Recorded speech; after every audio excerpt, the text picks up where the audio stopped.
Springfield's Talk 1041. Hello, welcome.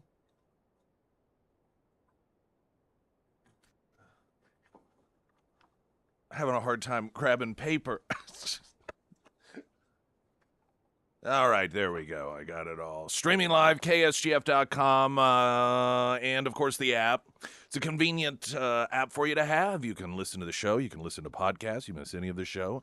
It's an easy way to get registered for stuff like our Godfather's Pizza Lunch Bunch. If you want to get signed up for that on Wednesdays, a winner joins Sarah and me for lunch at the Springfield Godfathers, and you get to bring up to 5 people of your choosing. If you win, we'll, of course, contact you if your name is drawn, but you got to get signed up over at KSGF.com for that. And we still have your opportunity to get registered for a family 4-pack of tickets, the March 23rd Springfield Cardinals taking on the St. Louis Cardinals here in Springfield, and will assuredly be a sold-out event, but you can potentially win that family 4-pack at ksgf.com.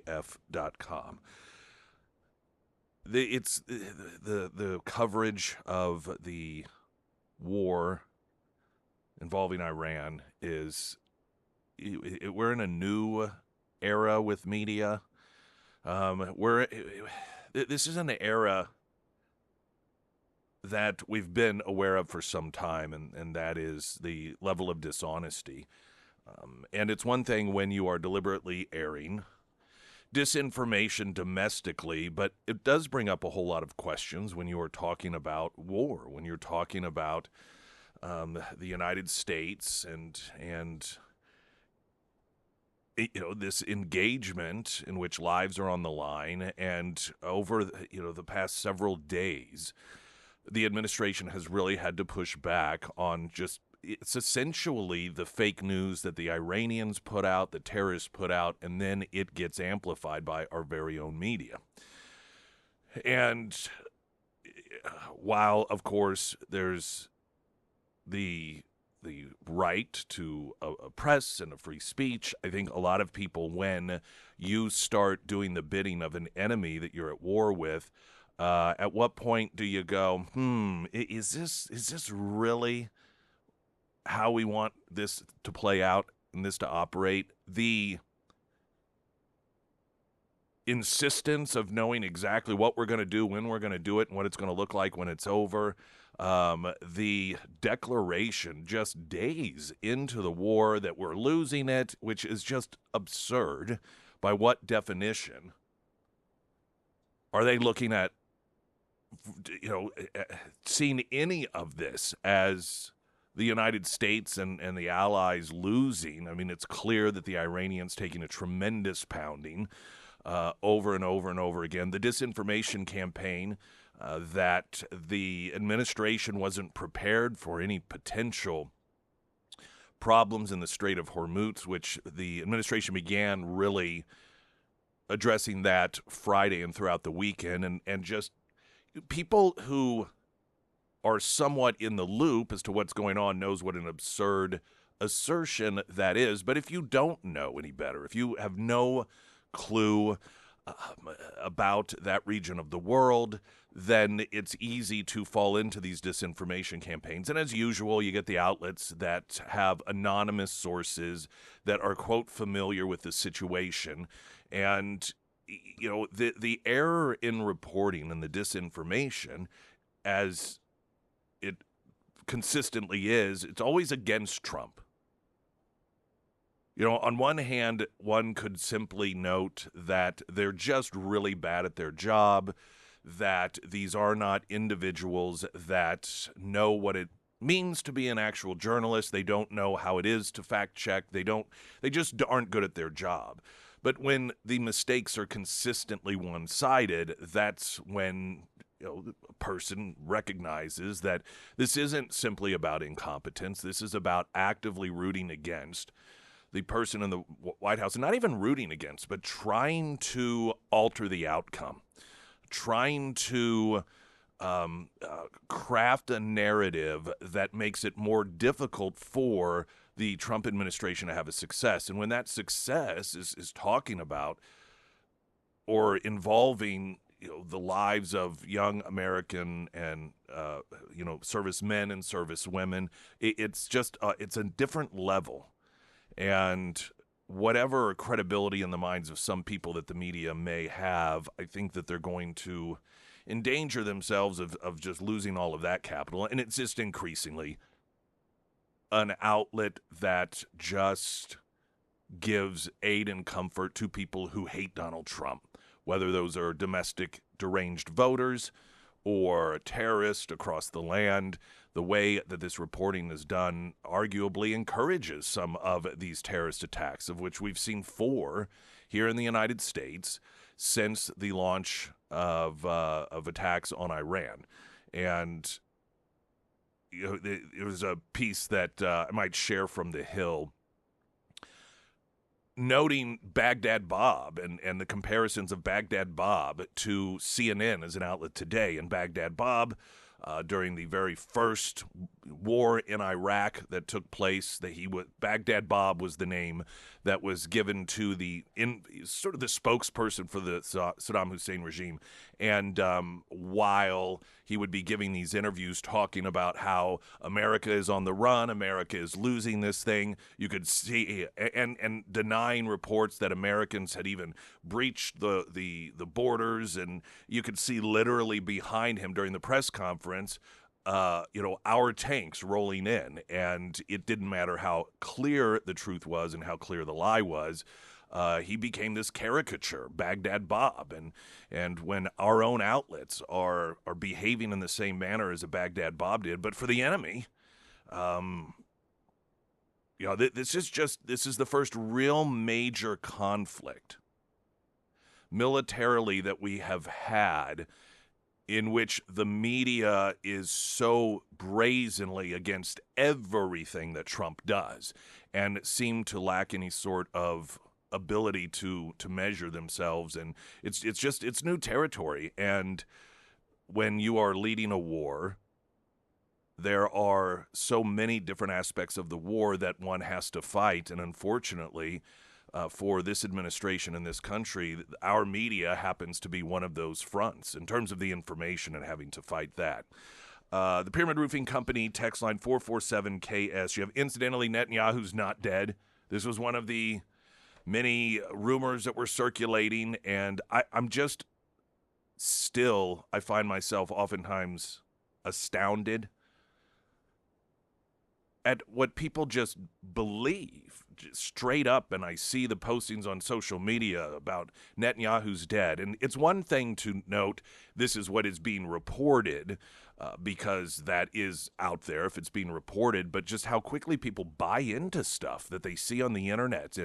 And so he had to do a proof of life video to show, nope, he's alive and kicking. Just another disinformation campaign being spread out there. All right, well, weather seems really nice. You want to run over that for us? Sure. The first alert forecast from Ozarks First meteorologist Tom Schmidt, sponsored by St. Clair of the Ozarks Home Improvements. Today we'll see partly cloudy skies. It'll be a breezy one as well, with a high near 32. Tonight, mostly clear with a low around 16. For your Tuesday, mostly cloudy with a high near 50. And taking a look at Wednesday, mostly sunny with a high near 68. I was joking about how nice it was. Hey, it's going to get a little bit better each day. It's just awful. We knew it was coming, but this morning I go to get in my truck, and the doors are like stuck. I know. Because of the moisture and the ice. So yeah. We'll get, it's just another week in the Ozarks, as they say.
All right.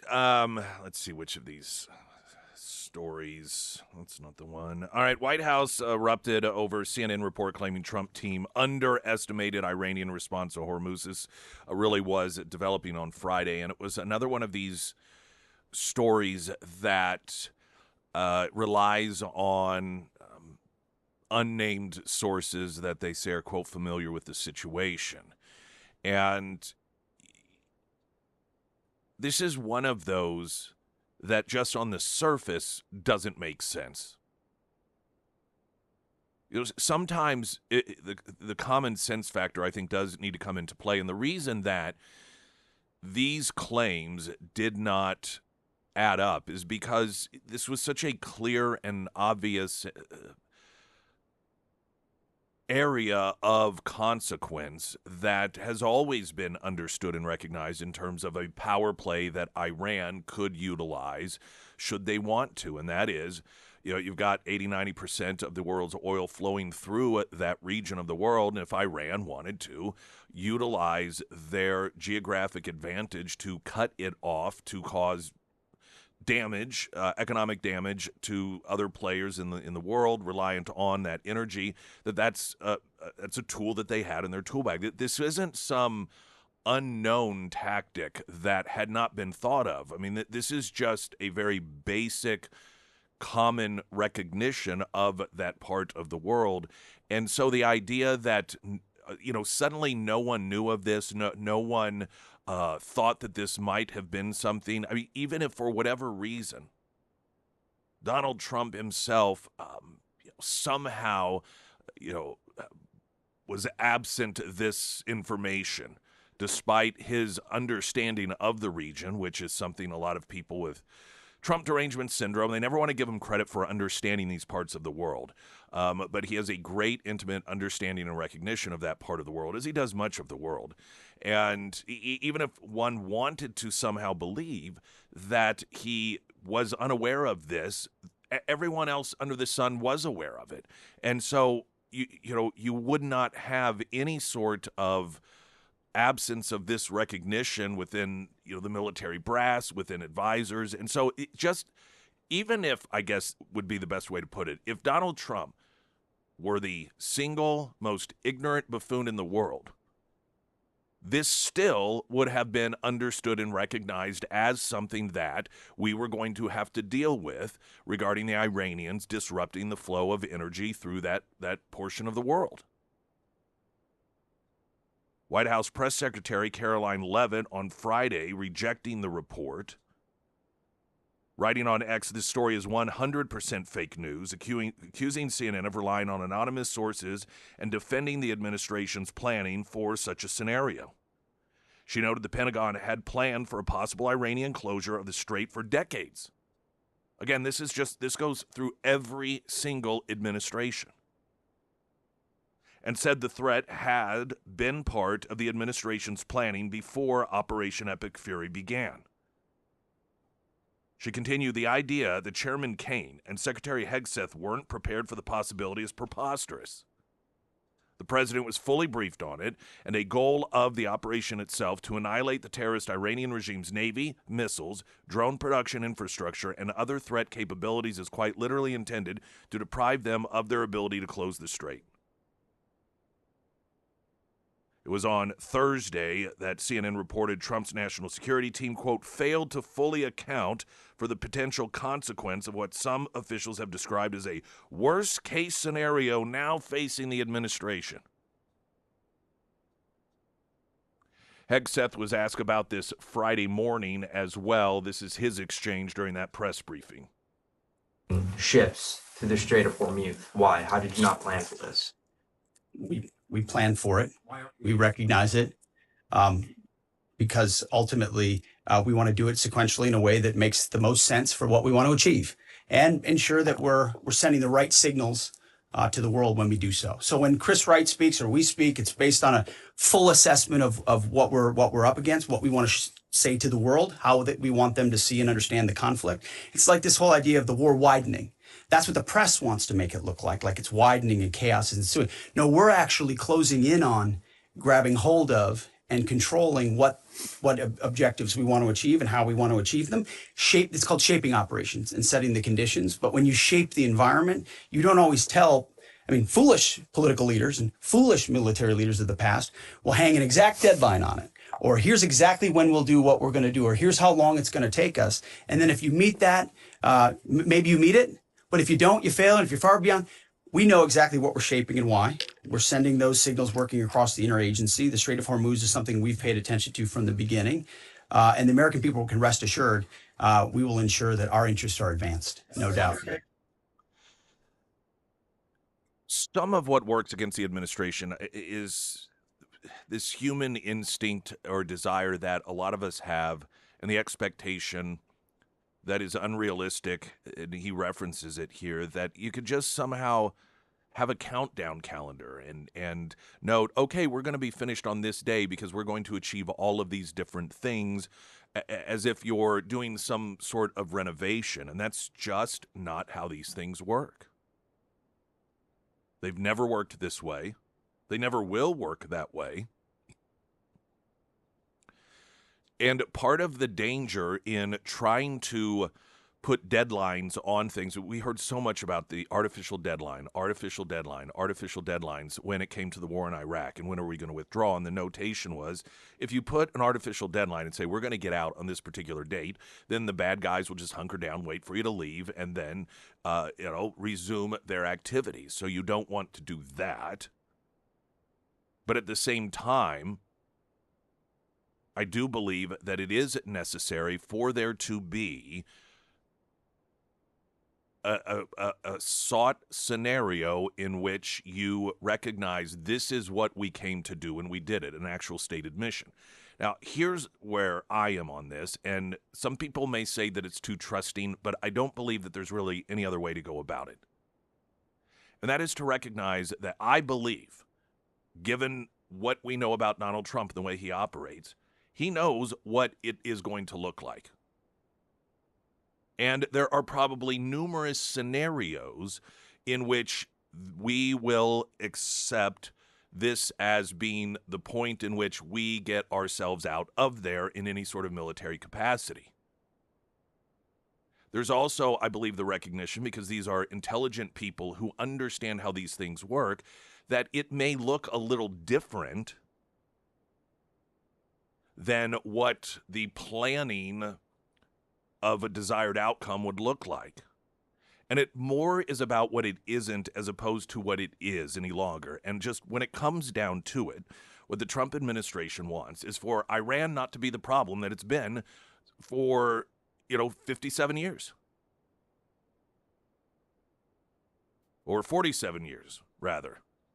That the Islamic regime that has been nothing other than problematic on a number of different fronts, that just stopped, that essentially we get back in, to a point in time in which the Iranians are running their country the way they did before it was taken over by the terrorists. And that really is what I believe to be the top priority. How exactly does one get there? Some of that, of course, they list out, and that is just to destroy all of their things that they have, that they use in order to keep them in power and to kill as many of them as well.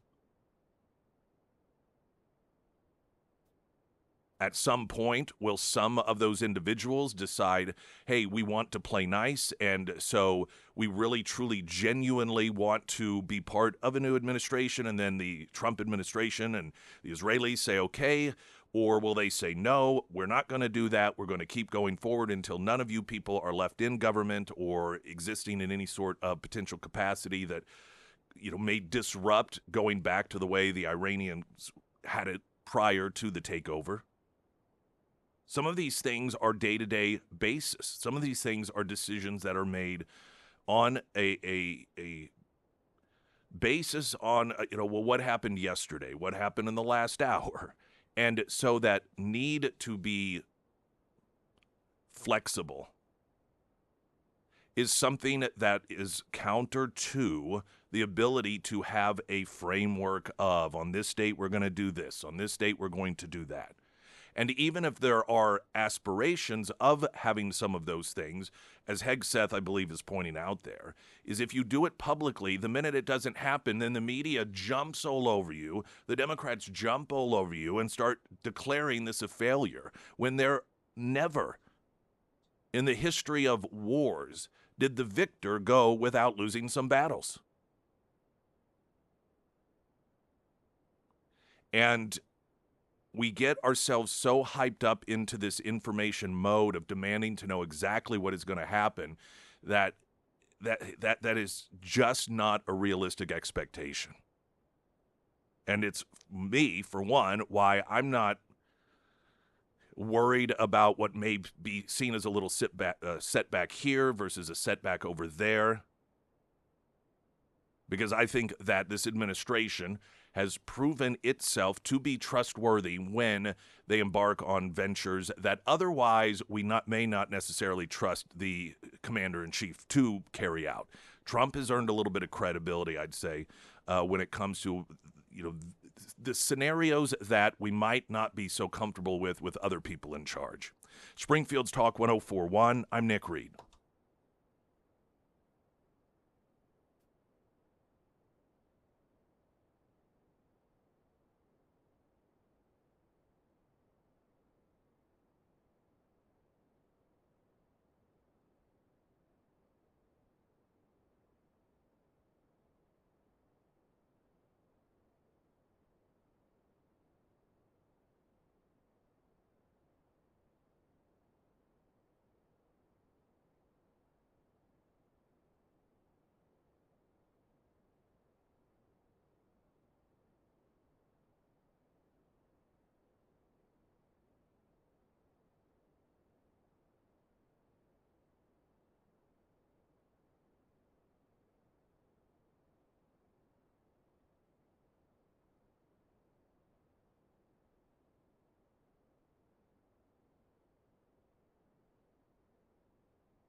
Springfield's Talk 1041, the first alert forecast from Ozarks First meteorologist Tom Schmidt, sponsored by J&S Automotive. Today we'll see partly cloudy skies. It'll be a breezy one as well with a high near 32. Tonight mostly clear with a low around 16. For your Tuesday, mostly cloudy with a high near 50. And for Wednesday, mostly sunny with a high near 68.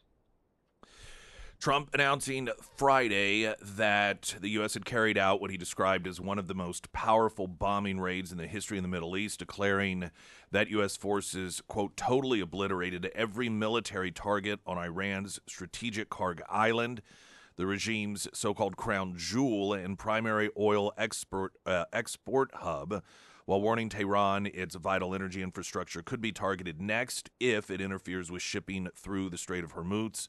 Trump detailing the operation in a Truth Social post Friday night, noting U.S. Central Command executed the strike at his direction, emphasizing that while every military target on the island was destroyed, the oil infrastructure was deliberately left untouched. Quote, moments ago, he posted at my direction, the United States Central Command executed one of the most powerful bombing raids in the history of the Middle East and totally obliterated every military target in Iran's crown jewel, Karg Island, he wrote. The president explained that the U.S. chose not to destroy the island's oil facilities, at least for now, noting our weapons are the most powerful and sophisticated that the world has ever known, but for reasons of decency, I've chosen not to wipe out the oil infrastructure in the island. However, should Iran or anyone else do anything to interfere with the free and safe passage of ships through the Strait of Hormuz, I will immediately reconsider this decision. Trump also used the post to underscore the overwhelming advantage he notes the U.S. holds militarily, pointing to the modernization and rebuilding of the U.S. armed forces during his presidency. Quote, during my first term and currently, I rebuilt our military into the most lethal, powerful, and effective force by far anywhere in the world. Iran has no ability to defend anything that we want to attack. There's nothing they can do about it, reiterating that Iran will never have a nuclear weapon. And I've noted this before, but there still is some confusion out there about how is it that Iran was still a nuclear threat when we took out their nuclear capabilities. And what we took out were the facilities that we were aware of that enriched the uranium to make it bomb-making material. And they had already successfully made some and by most accounts, got it out of that facility, but the facility needed to be taken out to prevent the enrichment of more uranium. And so when, in fact, just days before the bombing began, Trump Jr. and some other administration officials met with top Iranians, and the Iranians led the meeting saying, just so you know, we have, I think it was enough for 12, enriched uranium enough for 12 or 13 bombs already. And that was pretty much the tone that kicked off the meeting. And so that's for a lot of people, what they saw as a contradiction. And some of this, the administration hasn't really pounded away at, but at the same time, if we had a media that saw its job as to inform the American people as to what is going on, that would not be lacking knowledge. That would be something that pretty much everyone who watches the news would understand. But the media, of course, does not clarify or educate the audience as to these things. And frankly, I think some of it's because they don't know. And because of this lack of intellectual curiosity and an unwillingness to actually dig into some of this stuff and figure it out so that it can be explained, stuff that's not necessarily difficult or overly complicated. It's just you don't know it if you don't know it. And I think some of it obviously is fitting into their narrative that Trump doesn't know what he's doing. And because it fills that bias that they have, it validates the bias that, you know, Trump is just sending contradictory messages. It doesn't strike them as something to dig into and figure out, okay, well, wait a minute, why? Why are they claiming that we took out the nuclear facilities, yet there is still danger of them utilizing nuclear weapons? And, of course, the American people suffer because of it. It's also part of the same reason that they've really been pushing this narrative that Trump, quote, didn't listen to the experts. And this is part of the Wall Street Journal, in which it was noted that Trump had been told, and as president, you're always going to want worst case scenarios. What happens when this occurs? And so the story goes that when he was told about the difficulties in the Strait of Hormuz and, okay, what are worst case scenarios? And it was laid out to him. He said, okay, now we know we're going to move forward with this anyhow. And because he moved forward after the inner circle experts explained to him the worst case scenarios, that's being presented as he was ignoring them, not listening to them, when that is not the case at all. The situation is one in which he did listen to them, but it wasn't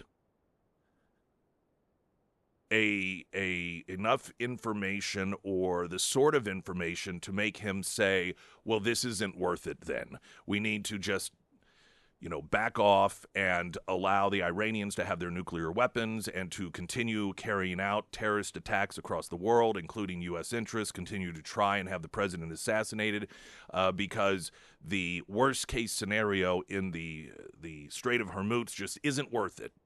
Trump made a decision otherwise. That's what leaders do. And whether it's right or wrong, again, history is what tells us that, usually.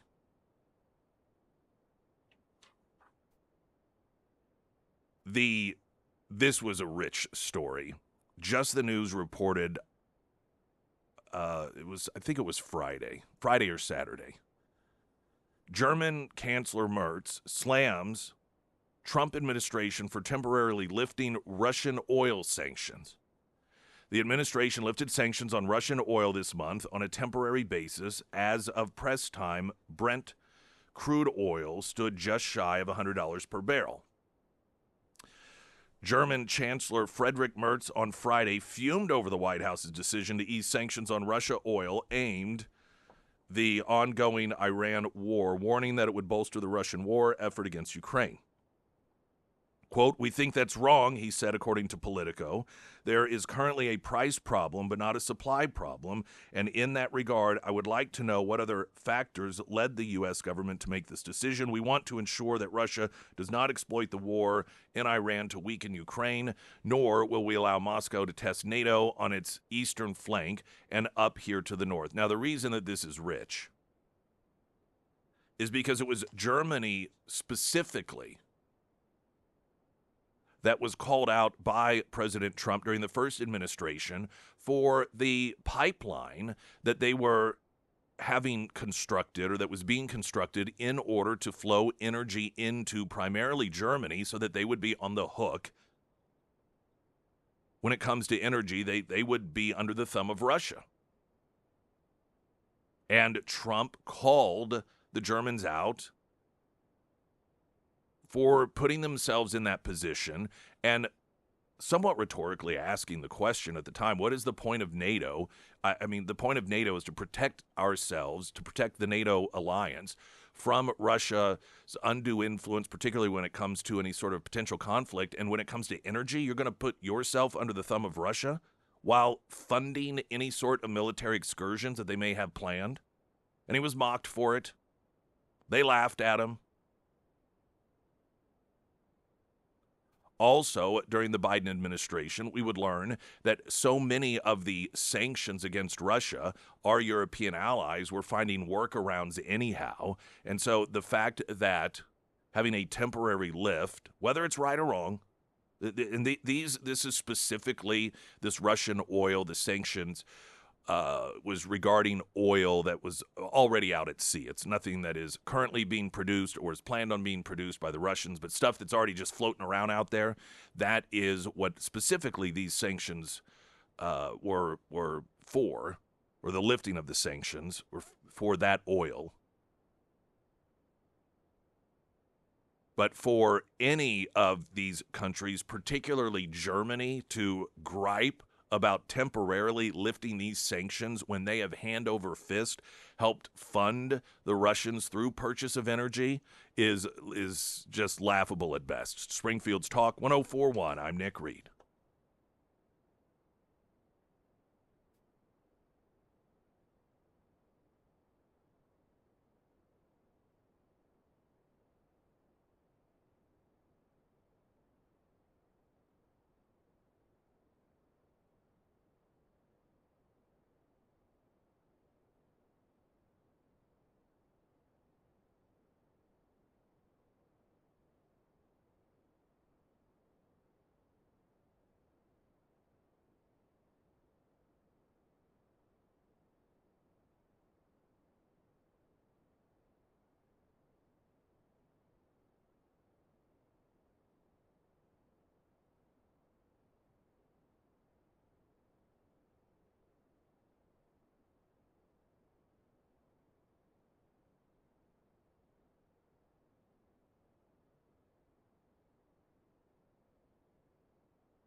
I want to share with you a piece from Douglas McKinnon. He's a former White House and Pentagon official, and he's doing a compare of Baghdad Bob to today's current media in this country.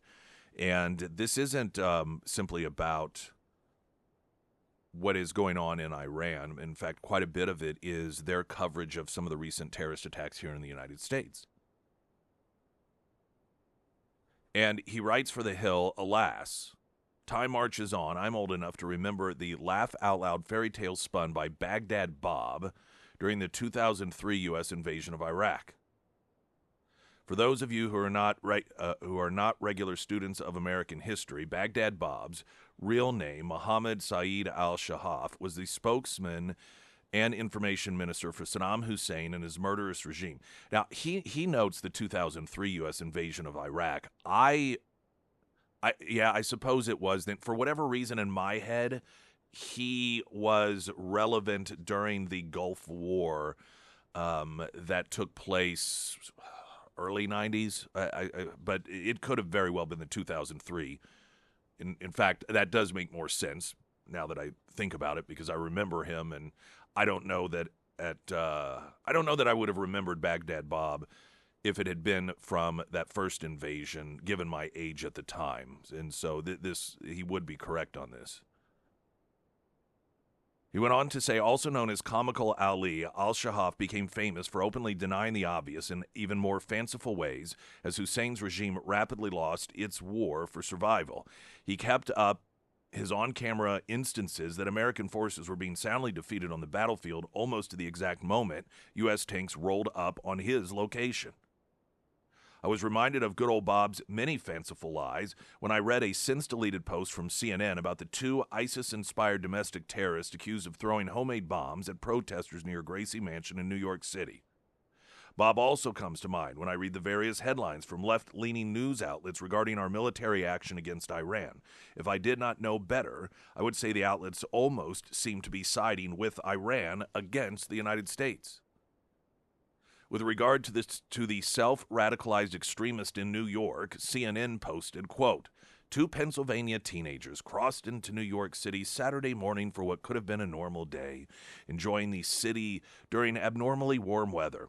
But in less than an hour, their lives would drastically change, as the pair would be arrested for throwing homemade bombs during an anti-Muslim protest outside Mayor Mamdani's home."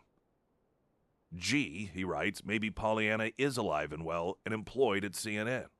After massive outcry, the adult leadership at CNN deleted the post, offering this explanation.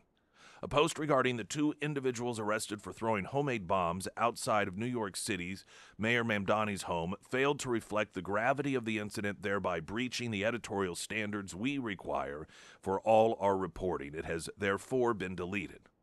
But then CNN decided to double down, giving our old friend Baghdad Bob a run for his money.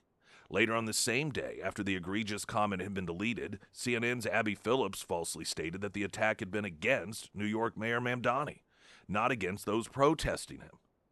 I'm guessing Phillips missed the admonishment not to push provably false nonsense. The adults at CNN then had to have her correct the record and apologize. Next, a tweet by famed Democratic strategist Mark Penn drew my attention to the headlines put out by many left-of-center news websites essentially featuring Iranian propaganda as news. He posted, quote, "Iran regime doing well in control. Trump under pressure to end war. Khomeini's son just as tough as father. The press is a drumbeat of negativity favoring the Iran regime," Penn wrote. Look, human nature is human nature. And all in the media are human, but it has become pretty clear that most of those in the mainstream media have a strong dislike or even hatred of our president, and most of them are letting those emotions cloud their judgment. As Democratic strategist Melissa DeRosa put it on Fox News this week, quote, "It's almost as if the media covering this entire thing has devolved into parody," end quote. But parody in this case is not just irresponsible, it could prove very dangerous. Members of the mainstream media have every right to disagree with President Trump regarding Iran or on any other subject. But they have a responsibility not to join the resistance against him by feeding false information to the American public in a time of war. Baghdad Bob was rightfully ridiculed in 2003, even though he was actually being paid to lie for the enemy. Unfortunately, 23 years later, in the age of hyper-partisan and social media, we have Baghdad Bob on steroids across the mainstream American media spectrum. Hate on Trump all you want, but don't spin or outright lie in the process. Humanity needs honest reporting now more than ever. Now, the pairing of examples that he uses here, the war in Iran, along with some of these terrorist attacks in the United States, are interesting and appropriate pairing.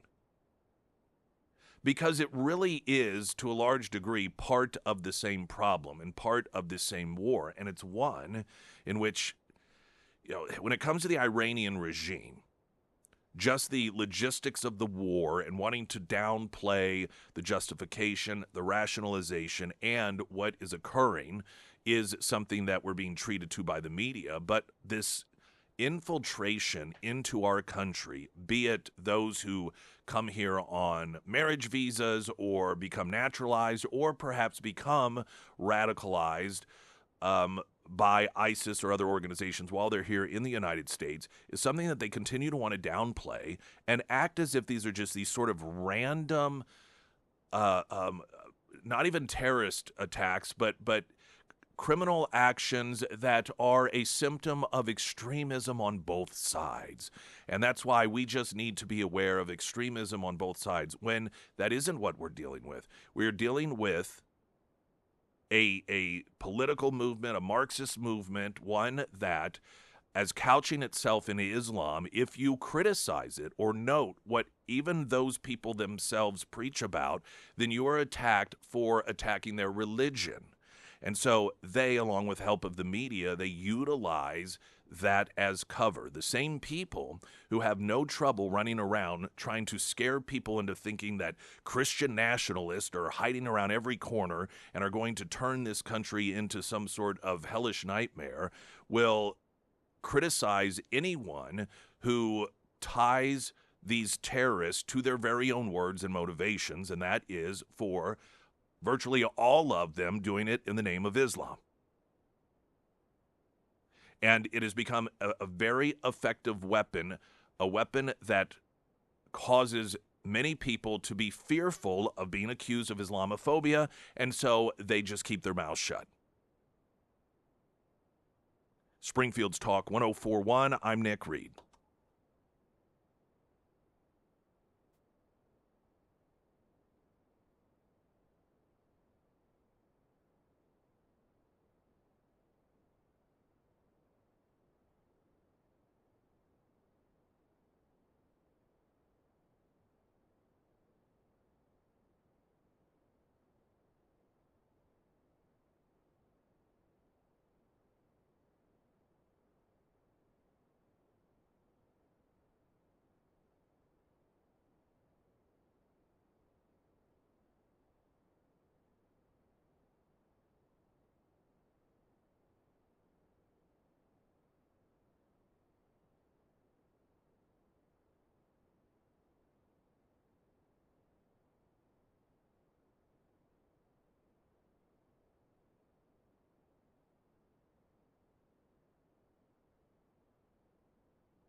HunterHardscapes.com, premier hardscaping, landscaping service throughout the Ozarks. Landscape, outdoor living space designs, paver patios, retaining walls, sod installation, garden bed construction, efficient draining solutions, landscape lighting, just to name a bit of what it is that they do. And you may not know what it is exactly you want. It's very difficult for some of us. I know this is the case for me. In my head, I kind of know what I want, but I don't know how to describe it. And so Daniel Hunter had come over before we began our project and essentially asked, well, what do you want to use it for? And based off of that, we started the foundation of what would become the outdoor living space that we have today. Whether it is something a little more modest just for you and your family, or something quite large, perhaps even for your business, or if you have apartment complexes and you want to have an additional bonus amenity for those who rent from you. Hunter Hardscapes and Outdoor, without question, the absolute best you're going to find. HunterHardscapes.com, also under Nick's endorsements at KSGF.com. Coming up, Mamdani comforts New York City Muslims after an outbreak of, quote, Islamophobia. And, turning the truth on its head. We've got another hour, 2 hours straight ahead. I'm Nick Reed.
Springfield's Talk 104.1. Hello, welcome, good morning, everyone. Hour 2. My name is Nick Reed.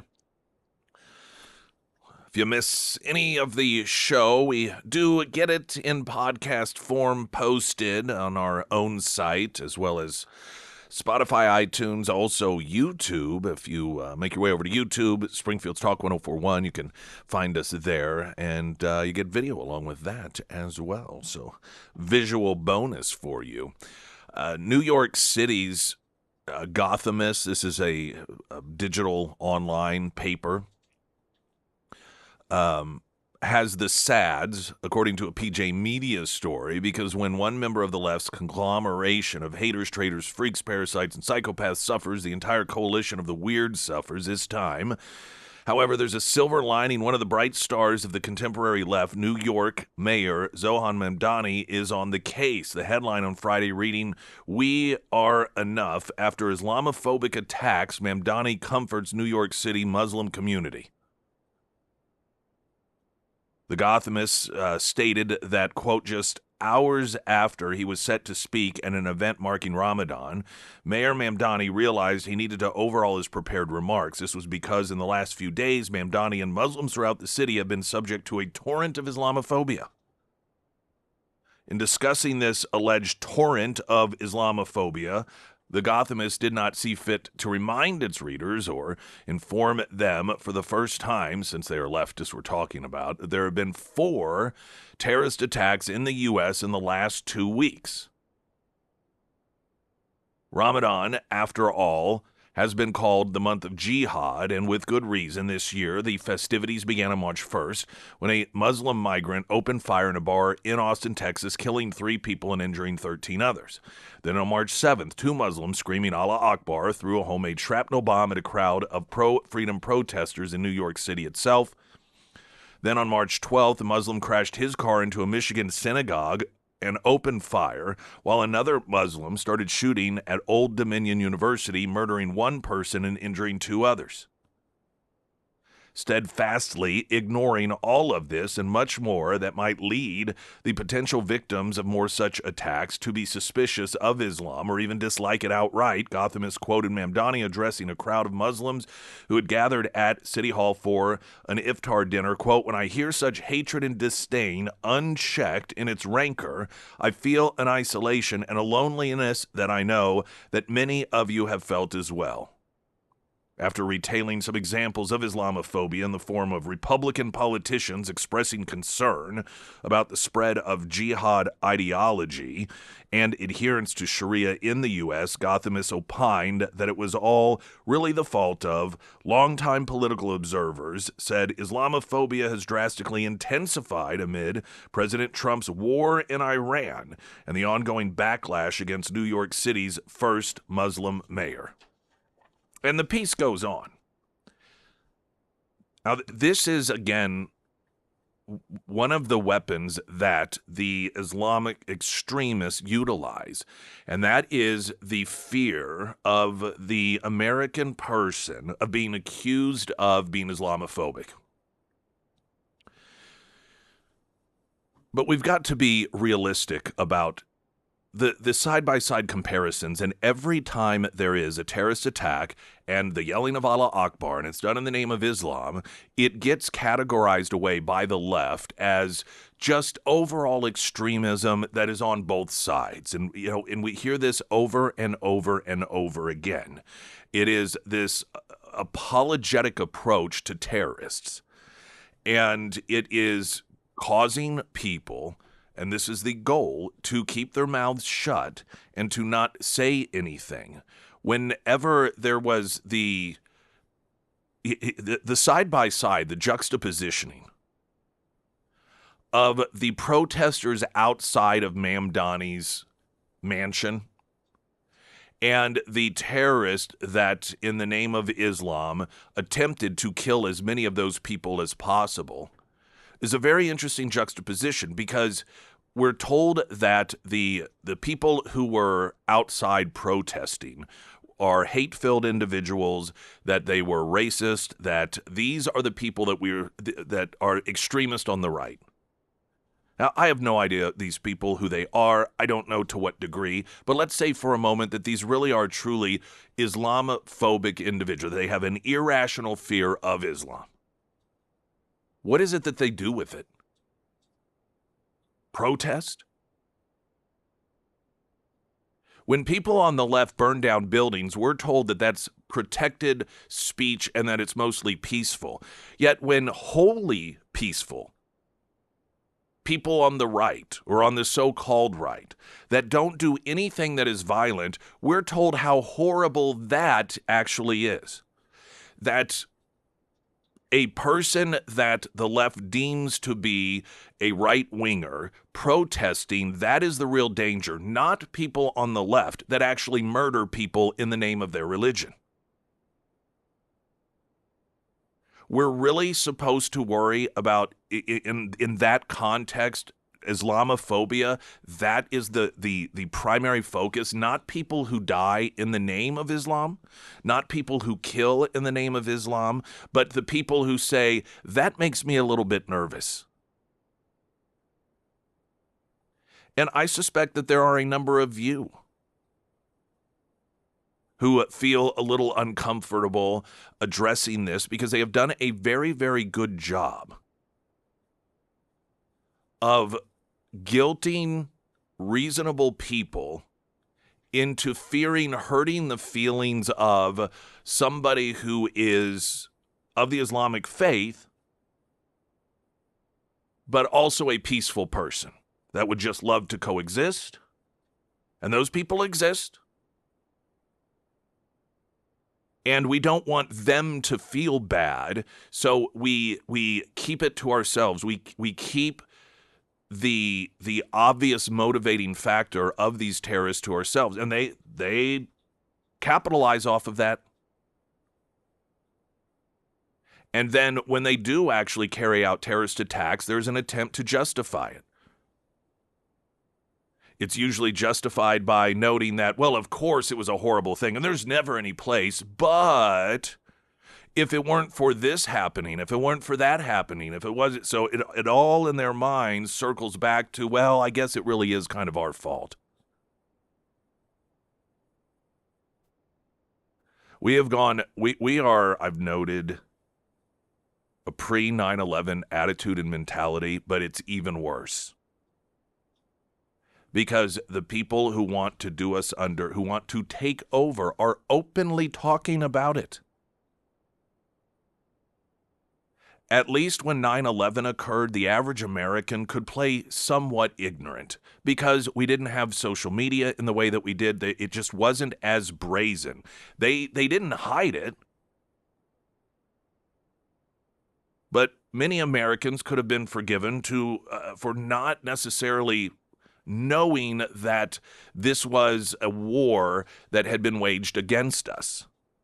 We don't have that excuse any longer. We can't claim we had no idea that there are people out there who, in the name of Islam, want to destroy the United States or take over the United States. Yet we are acting as if people that do that are anomalies and that there's absolutely nothing to it, and you can dismiss it all you want, but the result is people being killed. Gavin Newsom, I want to talk about Newsom is such an idiot. He called out, there was that Republican senator that said essentially there's no place in America for this religion, sparking a backlash. Gavin Newsom just unleashing on him, calling him a racist because apparently, and this doesn't come as a surprise, Gavin Newsom, and I think a lot of Democrats think this as well, that Islam is a race. Islam is not a race. Let's get the latest weather update, shall we? With the snow and the ice and all the blah, blah, blah. Well, it should go away today. It should.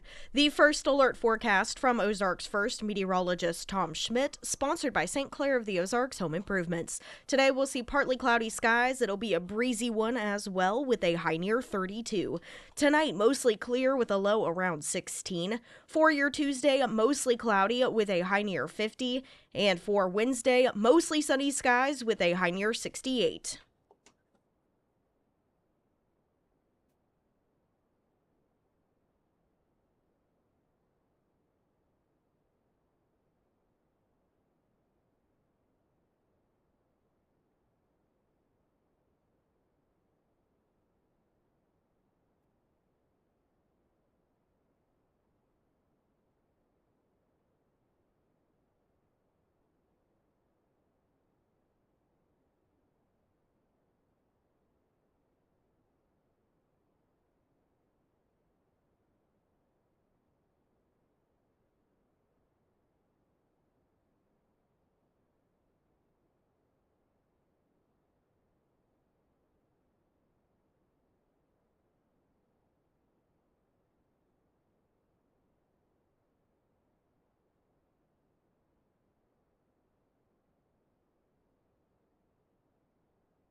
I want a great homeloan.com. All of your home loan needs, refinancing, perhaps in the cards for you. You think, well, my interest rate's low. Well, if you've got a couple of different things going on and, if you're paying two lower interest rates, that can add up to more than just one higher one when you're talking about potentially consolidating.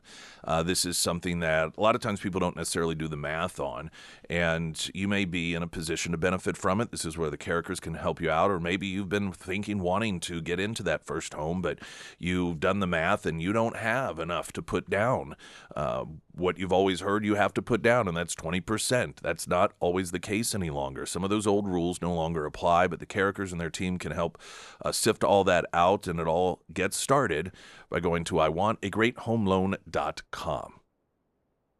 Democratic California Governor Gavin Newsom lashed out Thursday at Republican Alabama Senator Tommy Tuberville in a profanity-laden social media post.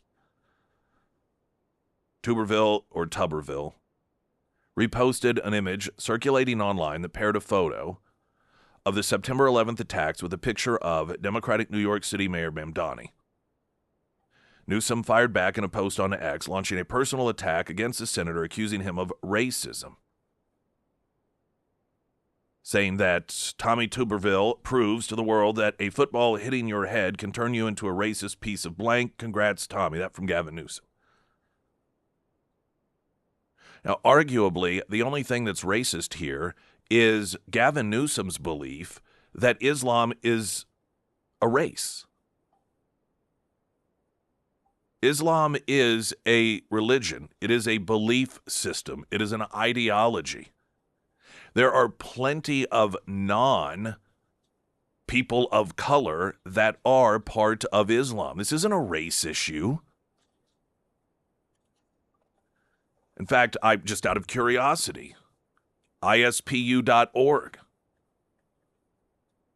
Dalia Mahaded, writing with all the otherings and discrimination that American Muslims have faced over the past 2 decades, and especially over the last 4 years, one may think that nearly all Muslims fall into the category of non-white. This instinctual racialization is a natural outgrowth of media depictions and political narratives that emphasize Muslims' distinctiveness. In such an environment, one can certainly be forgiven for imagining a dominant racial group and a marginalized religious community as mutually exclusive. In truth, the percentage of American Muslims that self-identify as white is far from negligible, while the proportion that would be officially designated as white based on current census criteria is considerably larger. In a 2017 Pew survey of American Muslims, 40% of respondents were categorized as white, although half of those in that group are of Middle Eastern or North African descent, an ancestry that the census presently codes as racially white. Unlike Pew, ISPU offers respondents Arab as a racial ethnic category. The percentage of respondents who chose white from the expanded menu of options averaged 22% across the 5 waves, that is, of ISPU's American Muslim poll from 2016 to 2020. White Americans thus comprise a sizable segment of the Muslim community. The piece itself is somewhat interesting, aside from the point it's making about Gavin Newsom's ignorance as to what exactly Islam is or who categorized as a Muslim. And this piece notes, so what exactly are white Muslims and what distinguishes them, if anything, from their non-white religious counterparts? On the latter query, ISPU's American Muslim Poll 2020 found that white Muslims indeed diverge from their non-white counterparts in a number of different ways. Support for this was after Trump's first administration was done and over with. They noted former President Donald Trump, favor building political coalitions with conservative groups, report experiencing religious discrimination regularly, and which is sort of an interesting component to this, that they found in their studies that white Muslims in the U.S. argued that they were discriminated against to a higher degree than non-white Muslims have said that they experience here in the United States. But aside from just some of the potentially interesting components of the clashing of cultures and races when it comes to the religion of Islam, for Gavin Newsom to claim that a criticism of Islam, whether accurate or fair or unfair, is a sign of racism, shows that really he is the one that is that is coming from a racist perspective, that all Muslims are brown, that there are no white Muslims. And I suspect, given that there's a 20% in the United States of self-identified Muslims are white, probably a pretty significant portion of those individuals are in his state of California. And so the fact that he doesn't understand or recognize that only brown people are Islamic, really makes you wonder who the true racist is. Springfield's Talk 1041. I'm Nick Reed.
Just a news reporting that the Senate to hold a marathon debate on the GOP voter ID bill. This is the legislation that is overwhelmingly supported by Americans of all political persuasions, of all demographics. It would be interesting to see a breakdown of white liberal women where they fall on this. I suspect that they probably would have the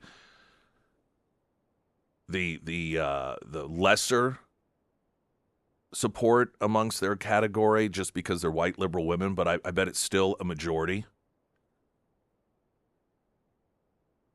The move is an attempt to appease, according to Just the News, the vocal minority of Republicans who have called for Thune to review the the talking filibuster, which would require Democrats to hold the floor in order for the Senate's 60-vote threshold to remain in force.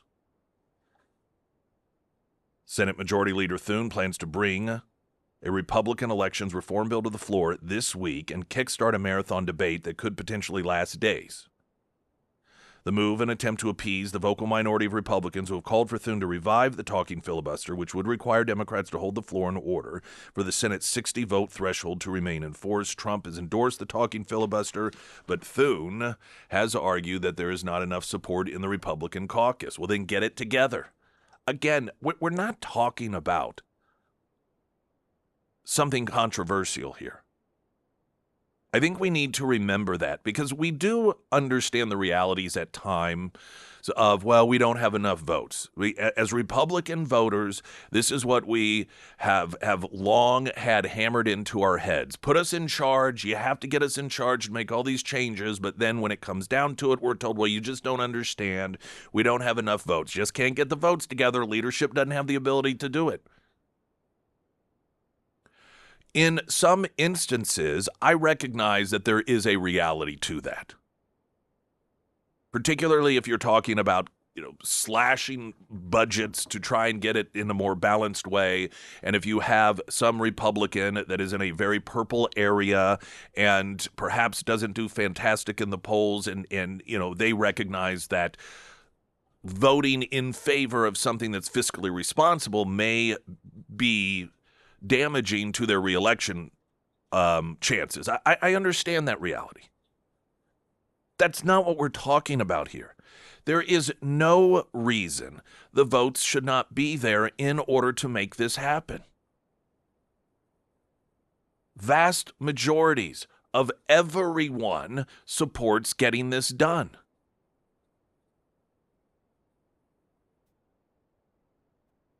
Just the News writes, the marathon debate is unlikely to change the minds of enough Democrats to overcome the filibuster, but Thune and his supporters argue that it will at least force Senate Democrats to go on the record about why they oppose the House-passed Save America Act. Quote, I can't guarantee an outcome on this legislation, but I can guarantee that we are going to put Democrats on the record. He told the lawmakers that they will be forced to defend their outrageous positions on these issues and explain to the American people why common sense and the Democratic Party have parted ways. And that's not what's going to happen here. The Democrats are going to talk about Jim Crow. They're going to falsely paint this as they do everything under the sun as racist. They're going to talk about Epstein and try and, portray this as distracting from this thing over there and this thing over here. So, I don't think that we should be under any illusion that this is really going to box Democrats into some sort of corner in which they're going to be forced to defend the way it is that they vote, because that would take a level of ethics and honesty of which they do not have. Going into this from Thune's perspective, however, as realistic as it may be, which is a horrifically sad commentary on the Republican Party today. Again, we're just talking about securing elections. Even if Thune is incapable of getting enough Republicans on board for what a vast majority of Americans want, this pre-Trump Republican era is rearing its ugly head again of leading with losing. What people like Thune don't understand is that one of the reasons so many Americans, not just Republicans, but even a lot of the blue-collar Democrats and independents like Donald Trump, is because he doesn't have a loser attitude. And it doesn't matter how unrealistic success may seem, he goes in it to win it. Doesn't mean that he always does win. He also does a pretty good job of recognizing when something isn't going to turn into a win, and then he moves on to something else or will come to a compromise because he sees this standstill and he doesn't believe in wasting time. But he just always leads with a rally cry of success. And the Republican voter had really rallied around Donald Trump because of that, because the Republican voter is so accustomed to being told, well, even though we're in charge, just so you know, we probably can't get this done. And it's so uninspiring. It's so pathetic. And to kick it off by saying, well, I can't really guarantee the outcome of this, just so you guys know ahead of time, we're probably not going to win this. It's pathetic. And it's why so many voters find themselves completely uninspired by the Republican Party. Springfield's Talk 1041, I'm Nick Reed.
Field's Talk 1041, the first alert forecast from Ozarks First meteorologist Tom Schmidt, sponsored by J&S Automotive. Today we'll see partly cloudy skies. It'll be a breezy one as well with a high near 32. Tonight, mostly clear with a low around 16. For your Tuesday, mostly cloudy skies with a high near 50. And for Wednesday, mostly sunny with a high near 68.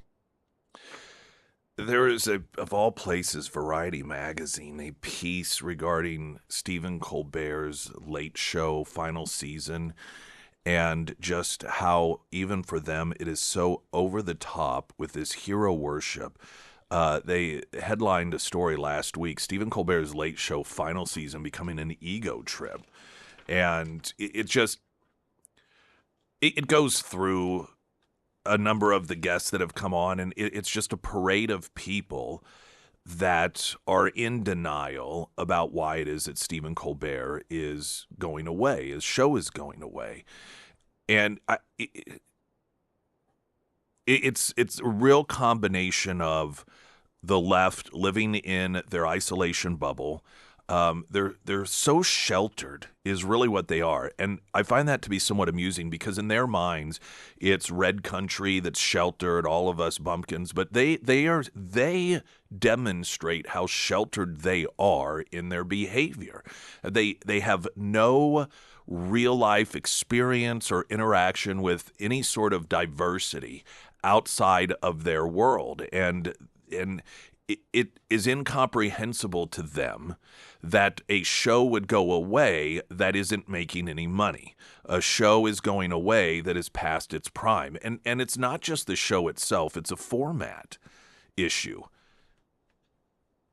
Part of what Variety writes is talking about Jonathan Lithgow appearing on The Late Show with Stephen Colbert and did something that guests on the show have been doing a lot lately, paid extensive tribute to the host. Lithgow was so troubled by the idea that Colbert is leaving CBS after 10 years in May, a cancellation that has the appearance of Paramount's new leadership trying to curry favor with the Trump administration, that he wrote a poem.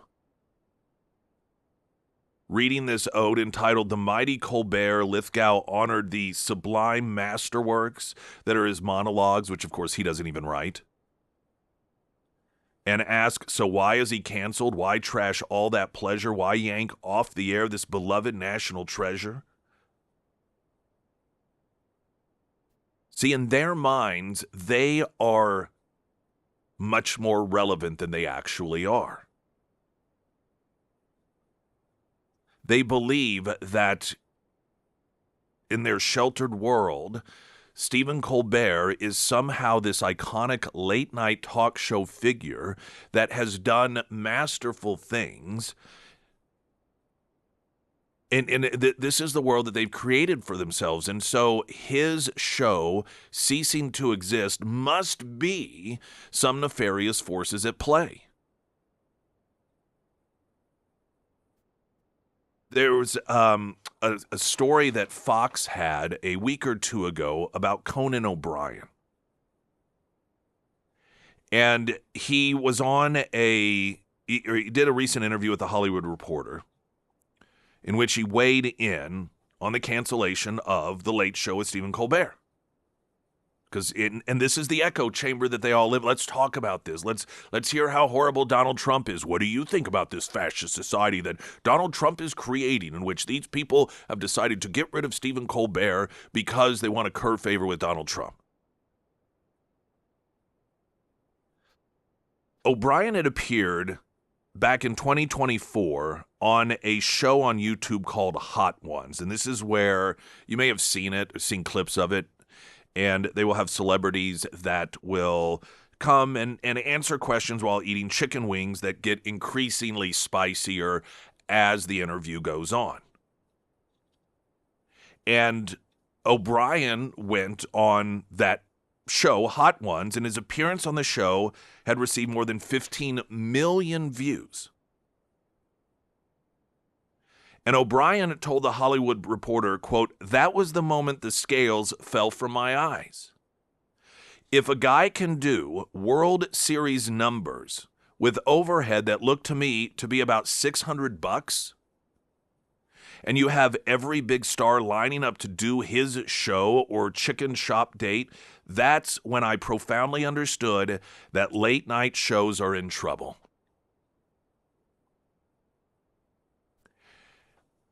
This is where the truth is of all of this. People on the right have generally noted many of these shows, and the decline in viewership runs parallel to their nastiness, their negativity, their hatred for Trump and Trump supporters. And that's where they attribute the decline. And that certainly is some of it. Who wants to tune in and listen to someone berate them? What human being wants to turn on the television after a day of work to maybe just hear some things like celebrities and musicians that are getting away from life, and it's just a little bit of an escape, and instead hear a monologue in which you are called a Nazi or a white supremacist? When you insult in a very angry way half of your audience, you're probably going to lose about half of your audience. But aside from that,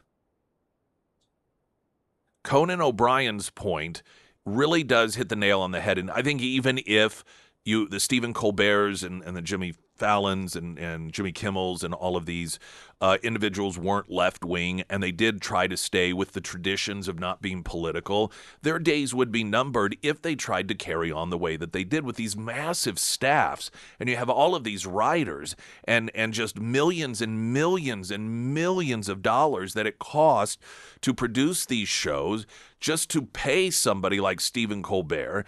And Conan O'Brien noted that here you've got this YouTube channel in which he got 15 million views with the one that he was on. It's simply eating chicken wings, and noting that You have all of these celebrities and their agents reach out to people like that wanting to get on the show because they know that they get so much more out of it than going on a late night talk show. And just that mathematical formula itself demonstrates no reasonable business person is going to continue indefinitely with a business model that costs Lord knows how many times more to produce. You get so much less in terms of viewership. It's a lot more difficult. It's a lot more complicated.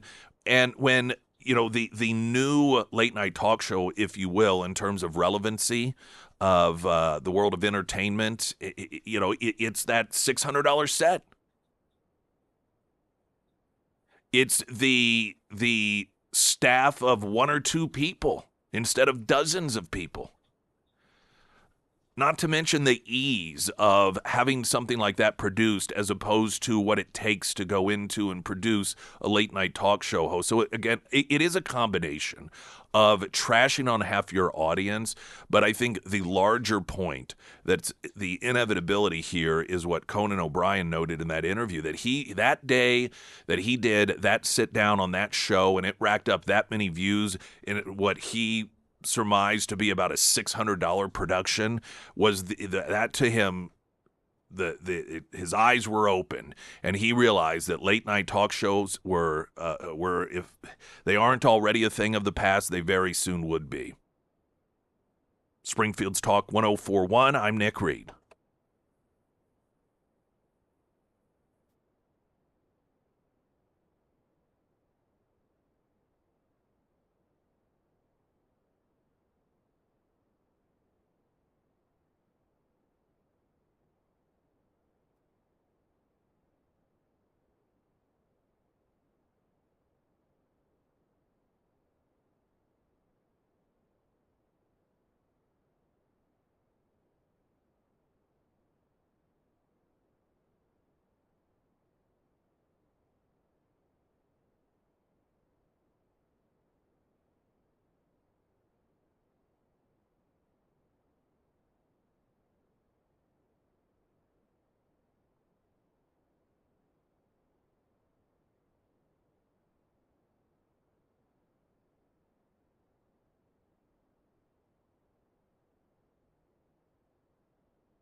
Sarah Myers, everyone. Hey, that's me. Springfield Livestock Marketing Center. Whether you are looking to buy or maybe you're looking to thin out your herd, Springfield Livestock, well, they can help you out. They accept cattle 7 days a week, and if you need help hauling, they have field reps across the listening area from Bolivar to Billings and everywhere in between. And they have a really great facility, too. It's clean, and they have great seating where you can see the sale ring from wherever you are. Plus, the ladies in the front office are very, very nice. You really do get this vibe that you are more than just a number. Now, it is Monday, which means that they will host a cow and bull sale, and that will start at 10 a.m. To check out other upcoming sales, visit their Facebook page or check out their website, springfieldlivestock.com. They are very up to date.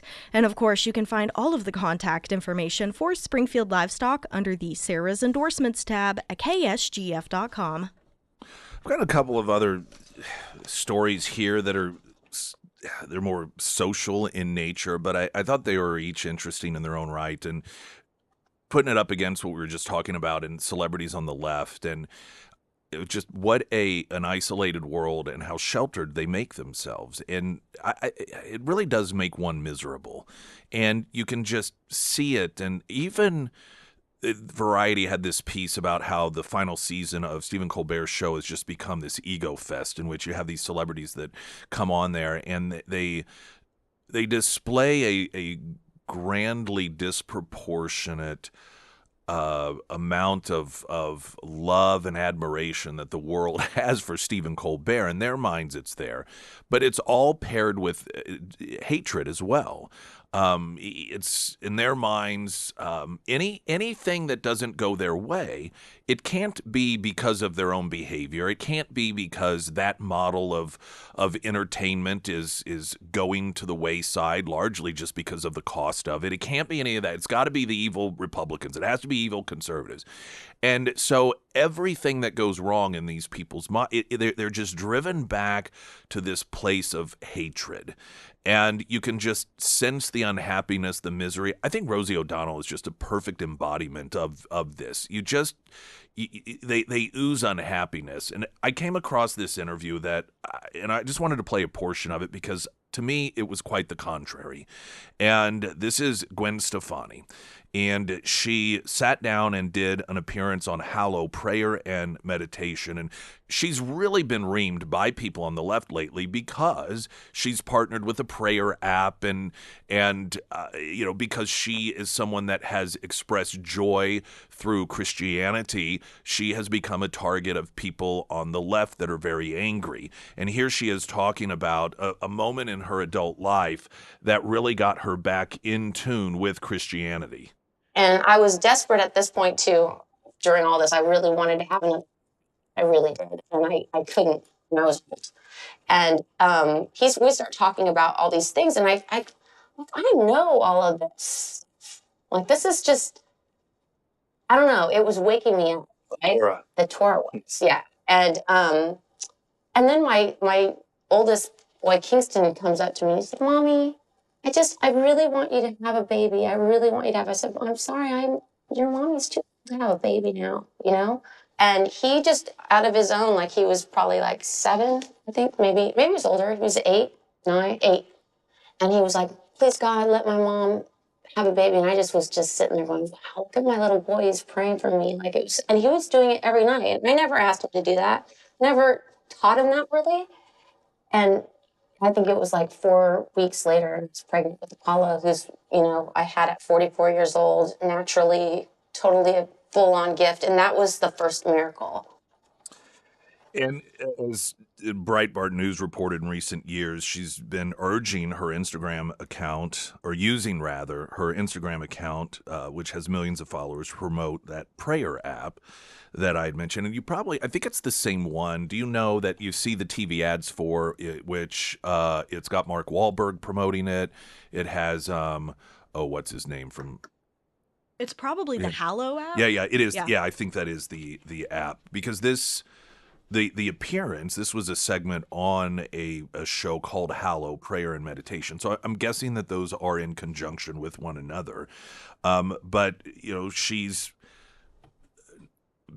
been open about this, and there's just such a shift. You can feel it, you can sense it with some of these individuals when that is a decision that they make in their life. And it's such you look at what you feel is this darkness of some in that industry, and just their self-involvement and their sheltered nature of cutting off everyone that's different from them. And then when somebody comes out of it and starts talking about this part of their life, there's this liberation, it seems, almost, of being unburdened by the negativity of that particular culture. And I just think it's such a great and positive thing to see. I tell you, someone else I've been watching, we got to get a traffic update. And then there's an article from the Daily Mail, and it is surrounding JoJo Siwa. And she was this child performer, and she toured around. I remember when she came to Springfield. And I remember that because at the time she was still relatively young and did sort of this interactive show that was geared towards really young kids. And Emily Johnson was talking about taking her daughter to it. And she's like, "Oh my gosh, it's going to be just, 2 hours of screaming kids the whole time." And well, as she got older, then she came out as a lesbian and went all crazy. And then she went on one of those Big Brother shows and fell in love with a, quote, what you'd think of as sort of an alpha guy. And the shift in her is one in which you just get this real sense of joy. But part of this article, and this is what I would share with you, and it's unfortunate, the people that had started throwing the most hate at her that she's ever experienced. It wasn't when she came out as gay by the so-called right or by Christians, but when she revealed or had this revelation that she actually was straight and was in love with a guy. It was the gay community on the left that just became viciously horrific and angry at her. And she talks about how shocked she was to see that coming from the left. But just a couple notes off that story coming up here. The Pyramid Roofing Company text line 447 KSGF.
I've been, it's a weird thing that I've been observing this with JoJo Siwa. Started out as a young entertainer of, she was a child herself, and then became this pop star, this musical artist, and then at some point came out as, I don't know, as a lesbian or what exactly, but and I only say that because she had a relationship, with a non-binary woman. It's all very, very confusing. But then she went on this Big Brother show, and while she was there, she fell in love with a guy that was on there. And I have watched with interest, being someone that never actually followed this person, but I will see her post come up every so often, and she just seems like a very joyous person now, just very content and happy, which, for any human being, I think that that's a great thing. But part of the news, or part of this article notes that sadly, when the news of Chris and JoJo relationship emerged, it attracted an extreme amount of hate from the gay community. I was shocked, she admits. I thought it would have been a beautiful thing because I thought the gays would have said, hey, cool, we preach love as a community. And I thought this might actually help some people who don't support the LGBTQIA community to go, well, she's loved women, she's loved men, I guess I'm okay with it. I was excited about that, but then it was my own community that turned against me, talking about the gay community. While it was a shock for her fans to see her fall for Chris, with some believing, quote, our relationship was fake, no one was more shocked than JoJo herself, saying, I didn't think I'd ever fall for a man.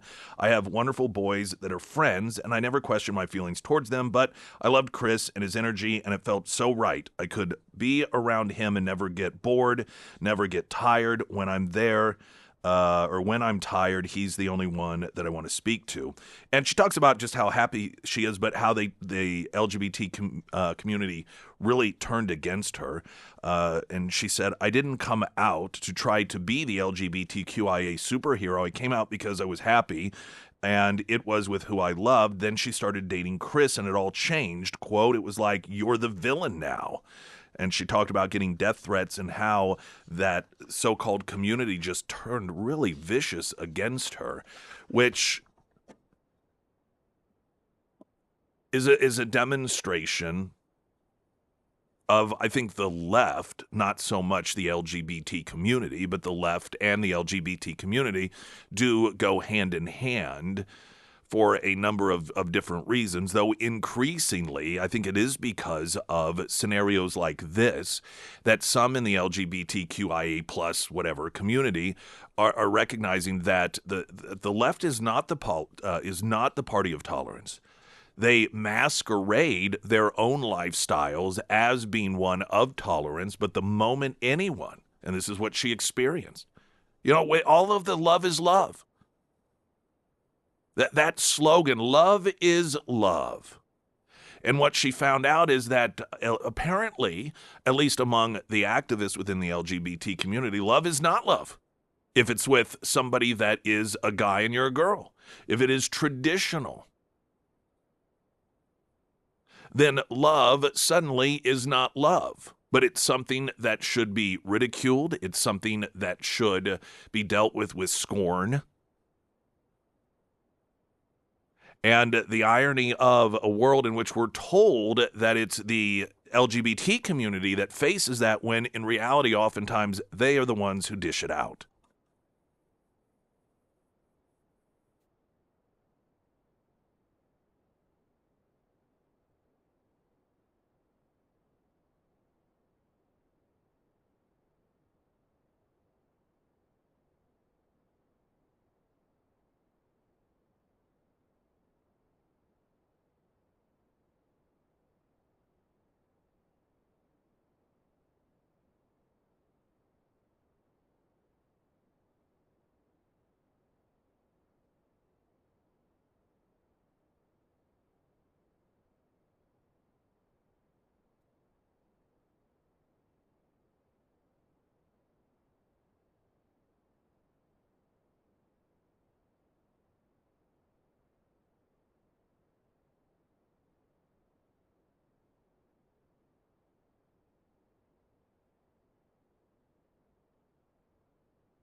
Springfield's Talk 1041. Welcome to the show. Good morning, hour 3, everyone. My name is Nick Reed. Head over to KSGF.com if you'd like. Get yourself registered to win Lunch Bunch, Godfather's Pizza. Also, St. Louis Cardinals going to be in town facing off against the Springfield Cardinals March 23rd. It will be a sellout game, but we have your chance to win a family 4-pack of tickets. All you have to do is go to KSGF.com in order to register to win those tickets there. So good luck to you.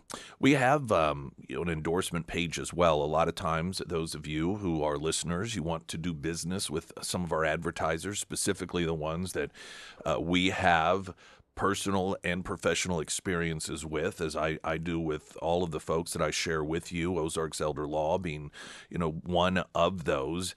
And, what you don't know what you don't know, and this certainly is one of those categories that so often the things we think that we do in order to prevent the government from stealing away our stuff as we try to pass it along to our kids, we actually find ourselves working against that.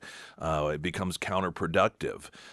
And Lori Rooks shares some of those stories with us, whether it is, getting paid by your grandmother to help her around the house instead of utilizing some other service, and how the government sees that as suspicious activity. Well, what do you do in order to make sure that she doesn't get punished or you don't get punished for it?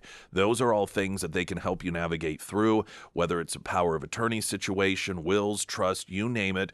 Again, some of which you may not even know that you're doing wrong. That's where the consultation that is a courtesy will help you out. OzarksElderLaw.com, 10 area locations. Get a consultation set up. Even if you've had the work done, but maybe it's been 10 or 20 years. Laws change, and maybe you came from a different state. Every state has different laws, so you want to make sure that thing is freshened up and ready to go when it's needed. And again, consultation to find out what you need to do and how much it'll cost, that's a courtesy. OzarksElderLaw.com, also Nick's endorsements at KSGF.com. The president of Cuba confirmed Friday that his government is in talks with the U.S. after Trump floated a, quote, friendly takeover of the communist island. Cuban President Diaz-Canel said, quote, these talks have been aimed at finding solutions through dialogue to the bilateral differences we have between the two nations. He said this in a televised statement, going on to say international factors that have facilitated these exchanges. He added that the talks are being conducted on the basis of equality and respect for both countries' political systems, sovereignty, and self-determination of our governments. Now, some of this is being prompted by protests that are going on in Cuba to overthrow the communist regime. Protests that you can be forgiven for not knowing about, because this is yet again an actual country with really truly oppressed people that are oftentimes using the name of Donald Trump to be synonymous with liberty and freedom. Last night, we're going to get a traffic update here in the latest news, but the, which awards were these? The Oscars were last night. And it's the standard stuff, of course. But one of the directors had of a documentary film that won an award, and it was about the authoritarian situation in Russia, and he took the opportunity to explain that there are parallels between Russia and the United States under Trump, and warning, in fact, that Trump is worse than Putin.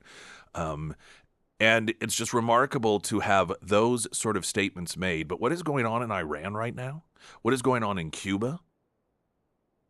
Which, of course, isn't getting as much attention for a number of different reasons, some of which are legit. But you have these massive movements of people that have been under authoritarian regimes that have been crying out for some help, specifically to Donald Trump. Whether people agree with it or not, Donald Trump has decided, particularly when it comes to Iran, to move forward with this. Yet you would think that there would be no greater banner for these people on the left to be waving at the Oscars than the liberation specifically of women and the LGBT community in Iran, yet they act like it's not even happening. have a look at that weather in a moment. It is going to warm up if you're just walking outside and you think, what in the heck happened here? Yeah, it did. And hopefully, maybe not today, but tomorrow we'll at least get above freezing. We'll get from Sarah the latest First Alert forecast in a moment. Right now, the latest news update.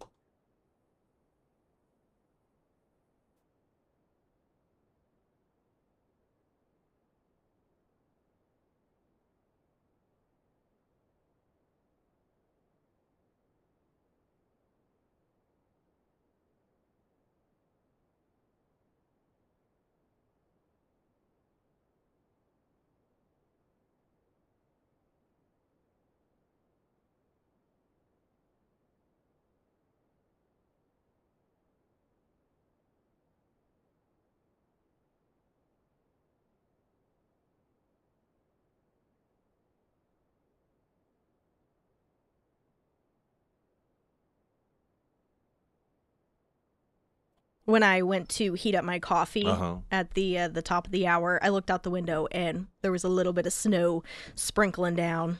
It really was coming down yesterday. Oh, I know. It was like a blizzard out at our house. It was all over the front yard. I'm like, oh no. It just really put us in our place. Yeah, We're it did. Oh, spring is here. JK. The First Alert forecast from Ozarks First meteorologist Tom Schmidt, sponsored by St. Clair of the Ozarks Home Improvements. Today we'll see partly cloudy skies. It'll be a breezy one as well with a high near 32. Tonight mostly clear with a low around 16. For your Tuesday, mostly cloudy with a high near 50. And for Wednesday, mostly sunny with a high near 68.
I did not watch the Oscars.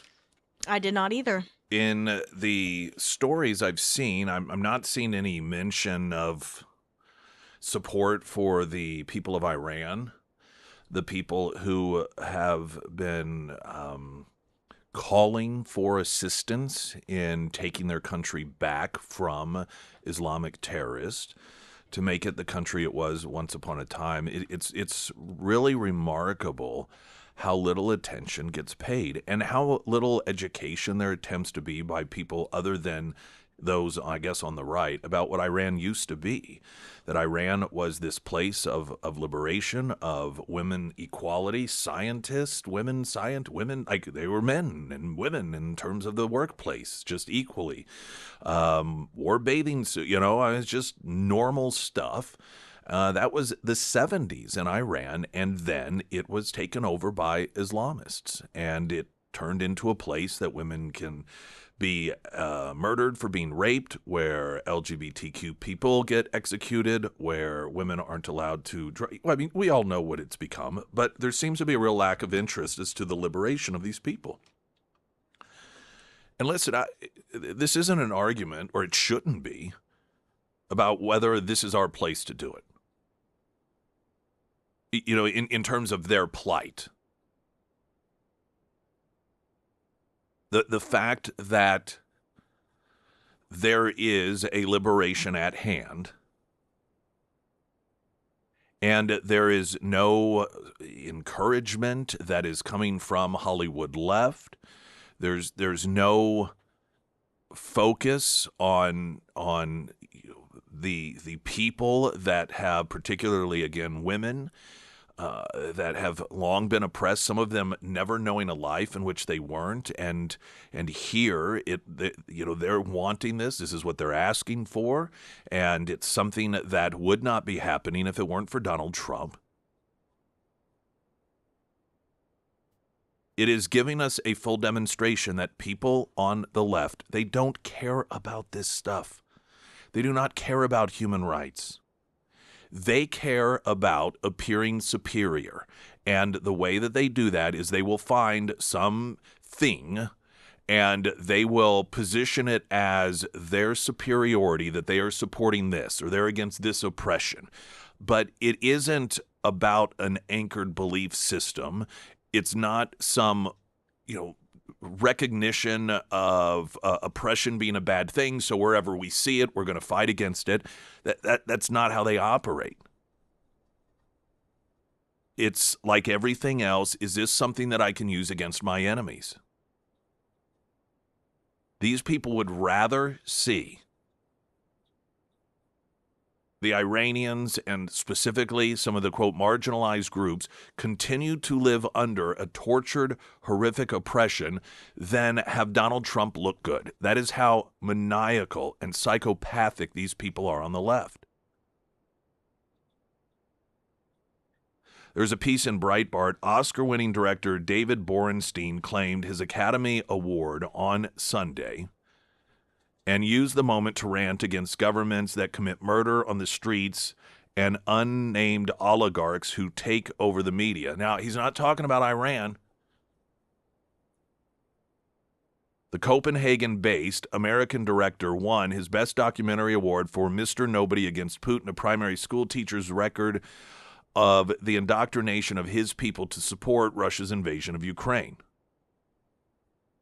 Pavel Talenkin, who is now in exile in Europe, shared the honors with Borenstein, who bathed in the political spotlight and went into his political rant declaring Mr. Nobody Against Putin was about how you lose your country. What we saw when working with this footage is that you lose it through countless small little acts of complicity.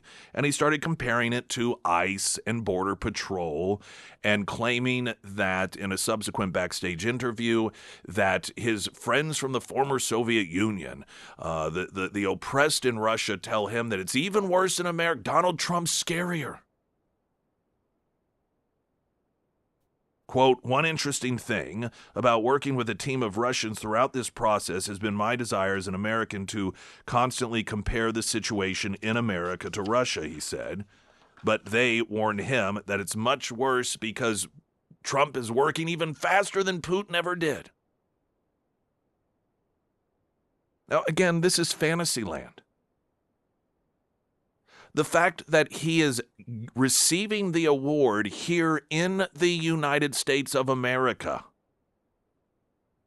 and feels comfortable on a world stage accusing Trump of being a dictator shows that he knows Trump is not a dictator. He knows.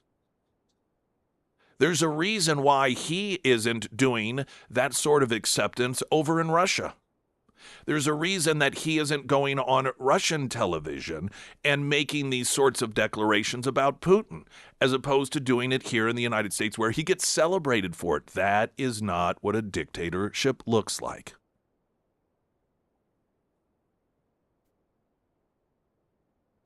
And the vacuum of attention paid to what is going on in Iran, a vacuum of attention that is being paid when it comes to what is going on in Cuba right now and what occurred in Venezuela, demonstrates to us that these people on the left do not care about human rights. They care about patting themselves on the back. Now, one moment during the Oscars is Kumail Nanjiani, You'd probably know him if you saw him. He's an actor, and he was the presenter. And he sparked a fury at the star-studded event with a tasteless joke about Schindler's List. The comedian made the comments while on stage, presenting a tie win for Best Live-Action Short Film at the star-studded event. Much to the dismay of the audience and those watching at home, he swapped Schindler's List for Schindler's Post-it when he attempted a gag about movie titles being shorter. He said, "There's a real art to making a short film. I think many full-length movies would do just as well, if not better, as short films. We should take some of these feature films and remake them as short, save us some time." He then went on to rename several famous films to shorter titles, changing It's a Wonderful Life to It's a Wonderful Month and The King's Speech to The King's Tweet. He then added Schindler's List could be changed to Schindler's Post-it, as in a Post-it note. Now, there are some, here's a headline in one of the outlets, "The Holocaust joke at Oscars set tongue wagging, he's canceled." I highly doubt it. The anti-Semitism that we continue to see on the left is not going to allow for him to be canceled over that sort of joke, as distasteful as it may be. And there may be some condemnation that comes from many of these people on the left, but they're not going to cancel him. Their entire political party is anti-Semitic. This is a party, in fact, you juxtapose Bill Maher sitting down with Governor Shapiro of Pennsylvania, a Democrat who is Jewish, with Katie Couric and her interview with Gavin Newsom, in which she asked Gavin Newsom if him being so handsome was going to be a problem, if he has a hard time getting people to take him seriously because he's so handsome. She was seriously asking that question. Meanwhile, Bill Maher, having a realistic view of his own party, the Democrat Party, asking Shapiro how he's going to get around this Jewish problem. Noting that I never thought I'd have to ask these questions about the Democrat Party, but the clear anti-Semitism in the Democrat Party, how on earth can you run for president as a Democrat in that environment? Now, of course, he did the standard hate on both sides, and this is a problem not isolated to one party or the other. And while there are some people that are considered to be on the right that are putting out statements and arguments that are characterized as anti-Semitic, it's nowhere near what we've seen in this country when it comes to people attacking mosques or attacking synagogues, or just on the college campuses. All of the left-wing activists that would chase Jewish students off of campus, that would threaten them with from the river to the sea, that would cause them to have to barricade themselves into rooms and libraries in order to escape with their own safety. That is something that is not shared on both sides, nor it has been. It's something that the left breeds. And so to have a left-wing comedian make a crack about Schindler's List and this idea that somehow that is going to get him canceled, not in that crowd, it won't. Springfield's Talk 104.1, I'm Nick Reed.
And of course, if you are looking to get that home loan, it's because you're probably looking to get a new home. Oh, I wonder if by 7:30 Friday that $4.5 million home sold. Oh, I don't know. Yeah, I'll have to I didn't look. follow up on that. No, it's an incredibly beautiful Beautiful. offering that Emily Johnson has right now. But she notes, don't think that means that that's all that she does. That's on the higher end, but $30,000 lots. She can help you with that as well, and absolutely everything in between. And even note, and she's noted this, her husband Will, his area of expertise is some of the big ranch land, the big acreage. Maybe you're wanting to do some sort of farming. That is an area that he really focuses and specializes in. So whether it is that $30,000 lot or the $4.5 million home or the 1,000+ acres of ranch, you're going to be covered with the absolute best with Emily Johnson House Theory Realty.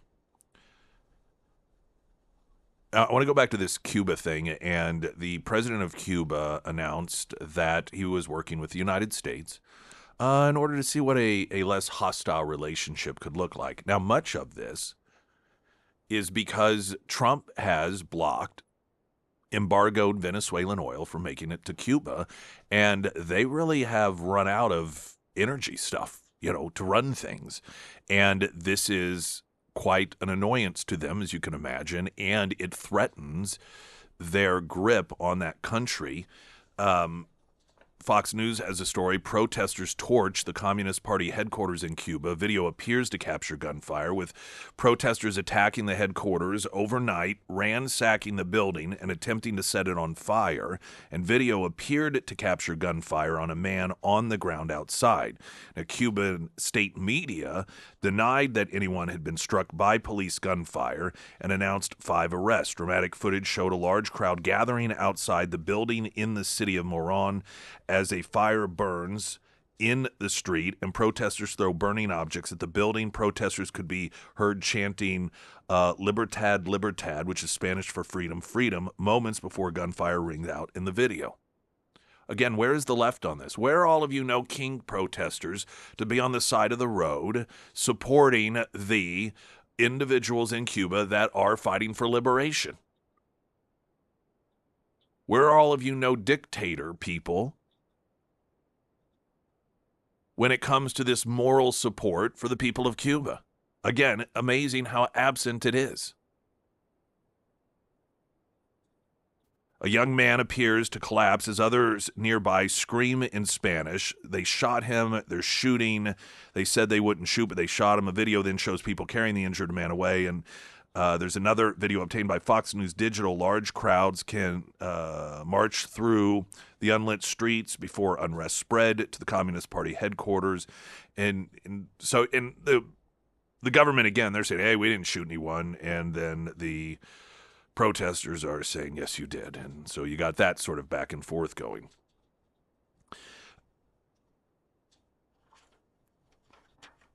The question a lot of people have is, why is Trump doing this? And there's the Venezuelan component, there's the Iranian component, there is the Cuban component, obviously, at this point as well. And we look at strategic reasons for doing this and attempting to determine whether or not those strategic reasons are legit and whether or not they'll be successful. But I really think there's even a more, I don't know if obvious, almost cliched reason Trump is doing this stuff that I think gets missed. And I want to talk about that coming up. The Pyramid Roofing Company text line 447 KSGF. I'm Nick Reed.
Springfield's Talk 1041, the first alert forecast from Ozarks First meteorologist Tom Schmidt, sponsored by J&S Automotive. Today we'll see partly cloudy skies. It'll be a breezy one as well with a high near 32. Tonight mostly clear with a low around 16. For your Tuesday, mostly cloudy with a high near 50. And for Wednesday, mostly sunny with a high near 68.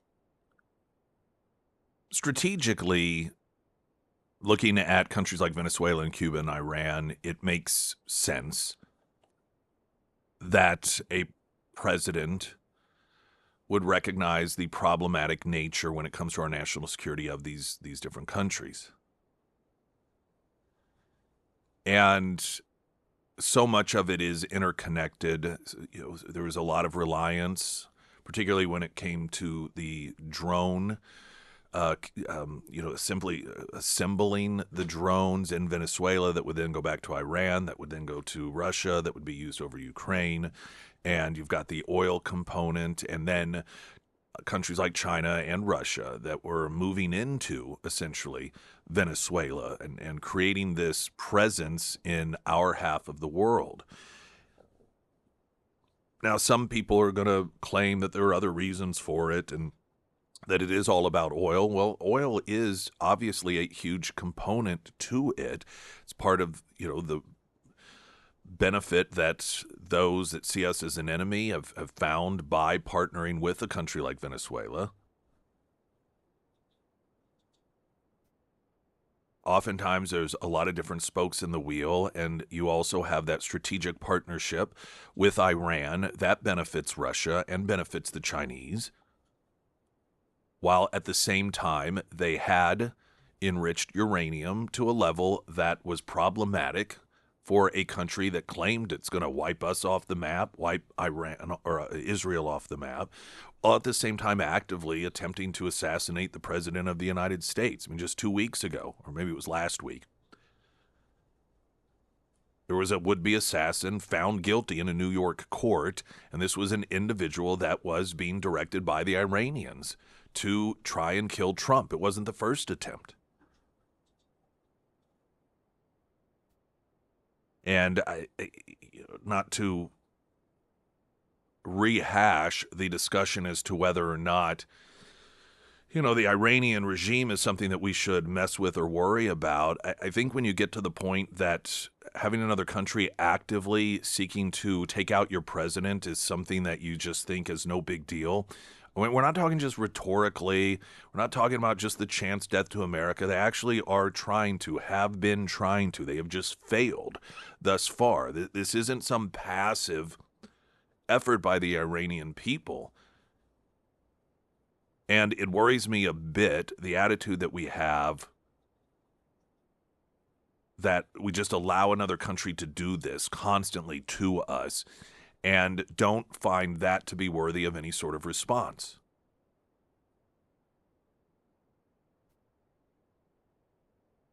I think that at the same time, and this is, I don't know, it may sound obvious, it may sound cliched, Trump really genuinely wants to change the world for the better, and not the way that every president says, that they want to change the world for the better,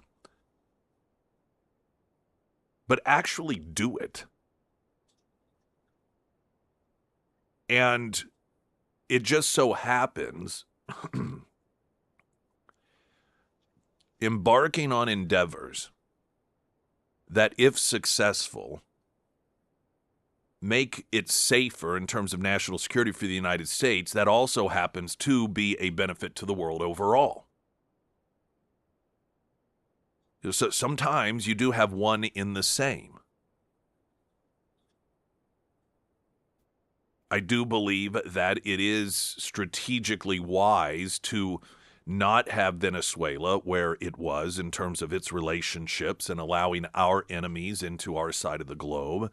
I think that it makes sense. I think that it makes sense from a national security perspective, keeping us safer here, to not have the continuation of a regime that is picking off Americans one by one over the decades to the tune of over 1,000, while actively trying to assassinate our president as well. All of those things going away, I do believe, is America first. In fact, to me, and everyone's got a different perspective on this, and I understand and respect that.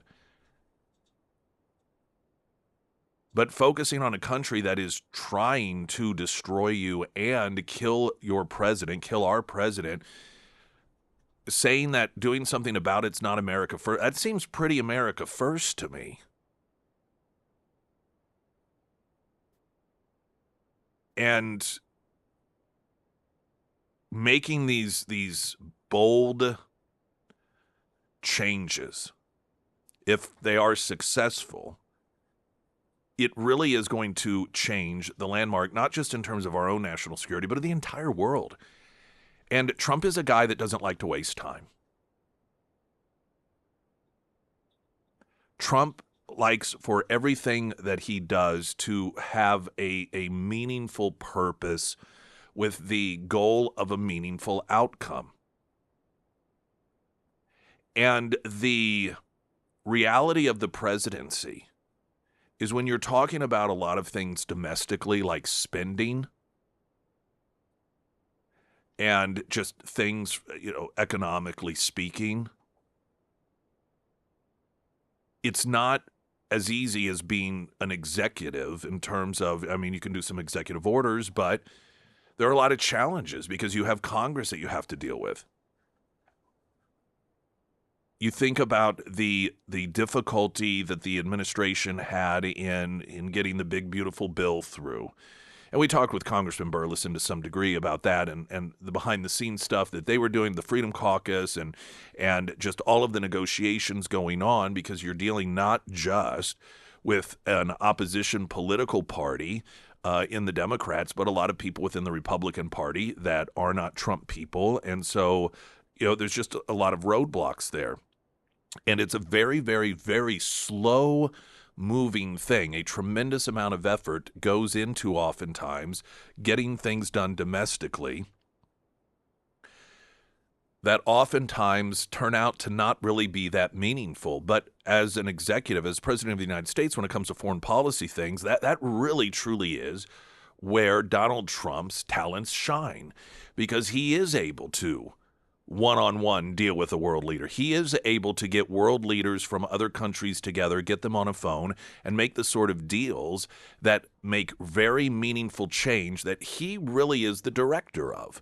And so, given the power of the presidency and the fact that Donald Trump is a guy who is masterful at making deals, and it is much easier to make a deal when you're dealing with another country and he can identify what their what motivates those leaders, what motivates those individuals, as opposed to dealing with hundreds and hundreds of elected reps of two different political parties, and then, a Republican representative in one district is going to have some different needs as opposed to Republicans in some more purple areas, and that is just such a very difficult thing to handle. And given that he is someone that likes to spend time on things that he can actually control, it seems natural to me that he finds it to be very satisfying, and where his talents are able to produce the most meaningful changes, and it is in this stuff on a worldwide scale. Now, that doesn't mean he's doing it for the sake of doing it.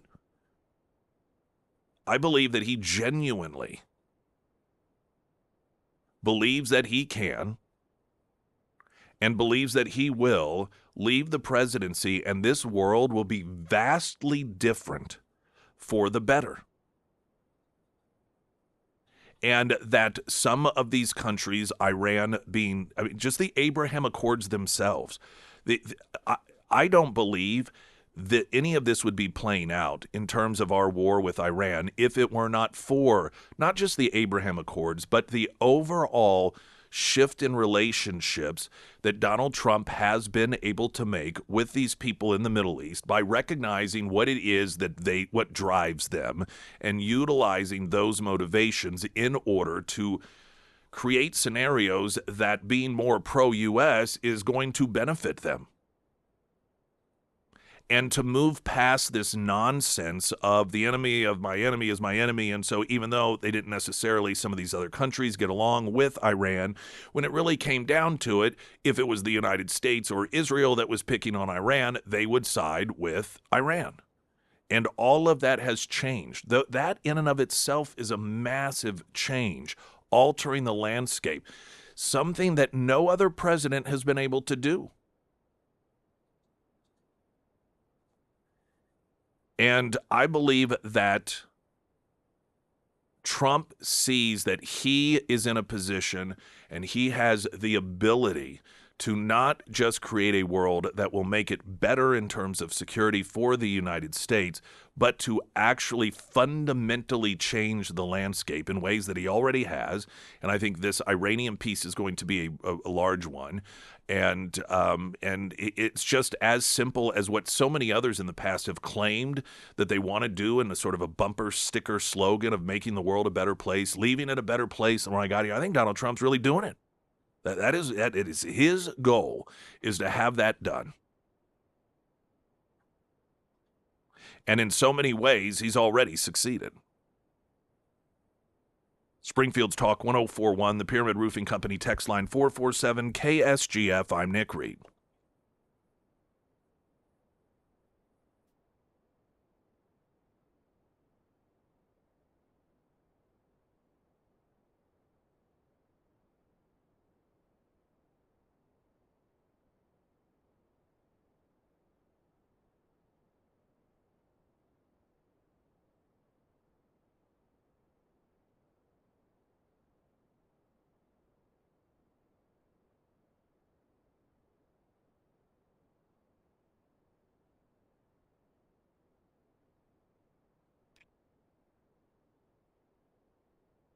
Sarah Myers, everyone. Thank you. Foreman Mechanical Heating and Air. It looks like we're going to need the heat for just a few more days, and then we're back to switching it off or even flipping on the AC. I know it doesn't feel like it now, but by Thursday, we will be back up in the 80s. But if your heat is struggling to keep up right now, make sure to reach out to Russell. They offer residential and commercial HVAC services, and they do a little bit of everything. They offer repair services, annual maintenance programs, so your unit can stay functional year-round, and they offer new unit installs as well. But they get it that, breakdowns just happen whenever, and if something pops up after those normal business hours, they offer a 24/7 emergency service line as well. Now, for all of your HVAC needs, remember Russell and his team over at Foreman Mechanical. You can find all of their contact information under the Sarah's Endorsements tab at ksgf.com. Yeah, there's this dynamic that has really surfaced between the two political parties, and that is the identity. And there's, a piece here in Axios. Democrats face a post-Trump identity crisis for 2028, but I think Republicans do too. The Republican Party has been largely coasting off of Trump's success. There's been some nervousness with some of the special. There's almost this just acceptance of, well, historically speaking, whoever's in party in power, then they lose seats. And where Trump has always been different is not accepting those conventional wisdoms. As we were leading into the run-up of the most recent presidential campaign, you may recall, cleaned out a lot of the people at the RNC and replaced them with some of his people. And it was for a number of reasons, but one of which, his recognition that the RNC really wasn't taking this get out the vote thing that seriously. And early voting. He was opposed to, when he ran prior, the early voting whole situation, but then recognize that that was something that was there. And so the Republican Party had to play that game. And he was very open about this. And he felt as if they weren't really in a meaningful way actually putting into action the need to do it. And so that's when he went and sort of cleaned house and put some of his people in there. And I fear that the Republican Party as an apparatus is just this, they coast off of history. They are almost already excusing themselves for losing the House by just noting historically that's just the way that it is, instead of actually getting out there and pushing hard. You know, these, to me, the special elections that traditionally have lower voter turnout for Republicans is a perfect time to practice new skills. It is the perfect time to, instead of just brushing it off as, oh, it's a special election and it doesn't really have any difference overall whether we win or we lose, but instead look at it like a practice SAT. Okay, here we have an opportunity to practice some of our new skills, to practice our get out the vote apparatus, to maybe try some new ways of marketing that get out the vote. But instead it just seems as if they're just going right back to their old ways. Now, whomever it is that's going to end up becoming the nominee, whether in this whole war thing, it's interesting. The J.D. Vance, Marco Rubio, battle that seemingly, I think a lot of it's outside influence, trying to pit these two against one another in order to create chaos within the Trump administration because they are working so well together. Marco Rubio, that being said, has certainly been front and center to a large degree above J.D. Vance simply because of his position as Secretary of State while we deal with all of these international situations. And he comes off stellar in virtually every single performance that he has.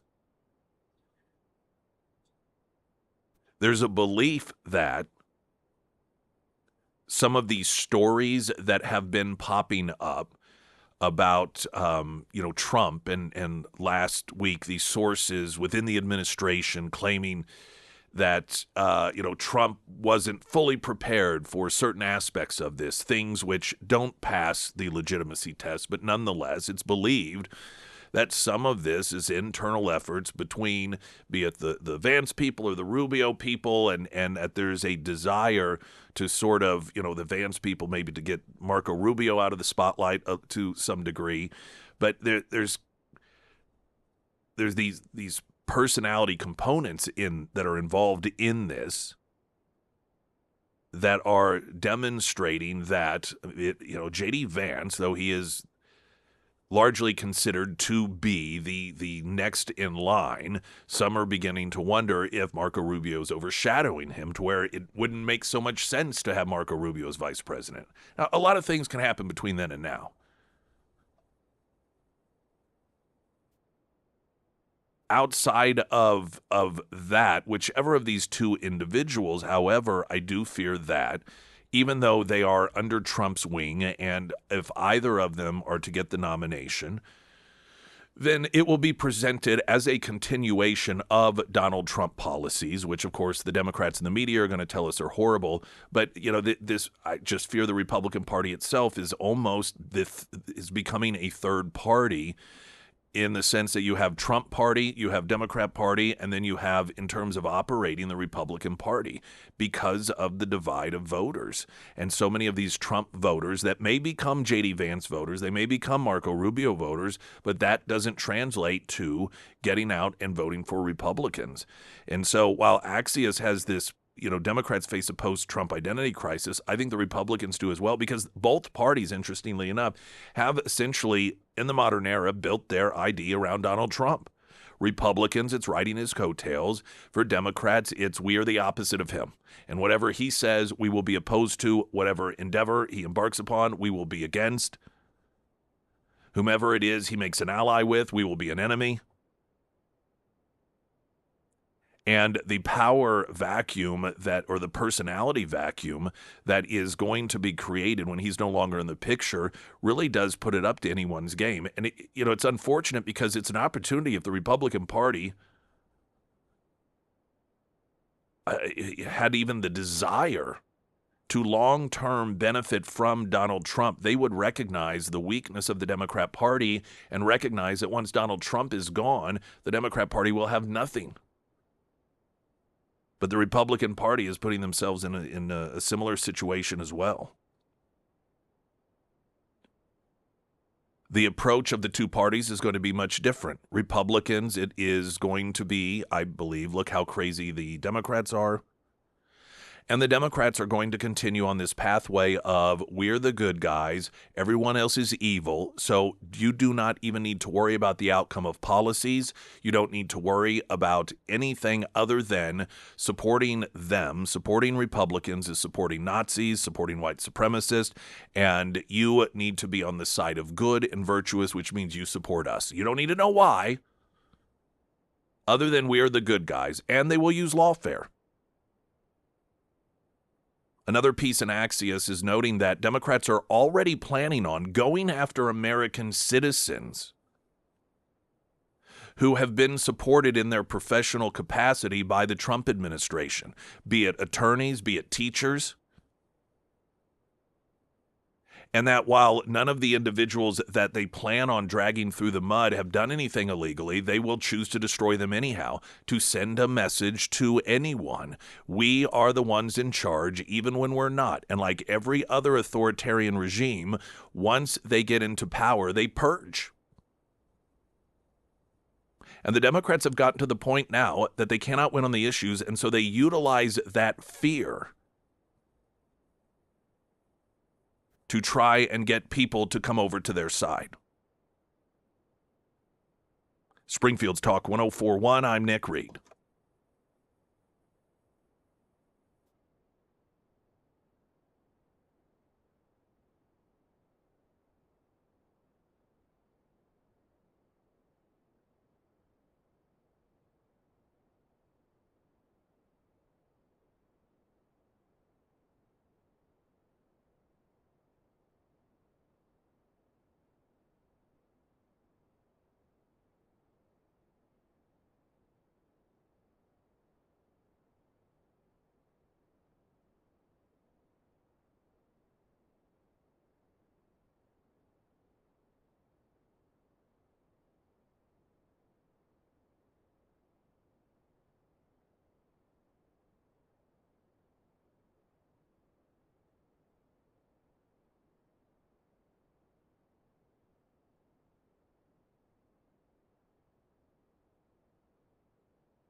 Sarah Myers, everyone. Thank you. The Pyramid Roofing Company. Obviously, the weather, it's been kind of weird over the last couple weeks. From the wind to the rain to snow to fluctuating temps. There's a good chance that at least one of you out there has experienced some type of storm damage over the last couple of weeks.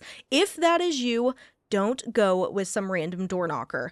Make sure that you go with a trusted roofing professional, and I recommend Josh and his team over at the Pyramid Roofing Company. Now, the Pyramid team, they offer emergency tarping services, plus they offer free roof inspections, and they work with you through that insurance process without making you sign anything. So if you did experience roof damage, reach out to Josh today. You can find all of the contact information for the Pyramid Roofing Company under the Sarah's Endorsements tab at ksgf.com. And while you're over there, get signed up to win Lunch Bunch, Godfather's Pizza with Sarah and me, and you can then also sign up to win a family 4-pack of tickets, St. Louis Cardinals versus Springfield Cardinals, coming up on March 23rd. All of that, again, at ksgf.com. Glenn Beck is coming up next, and we will talk with you tomorrow.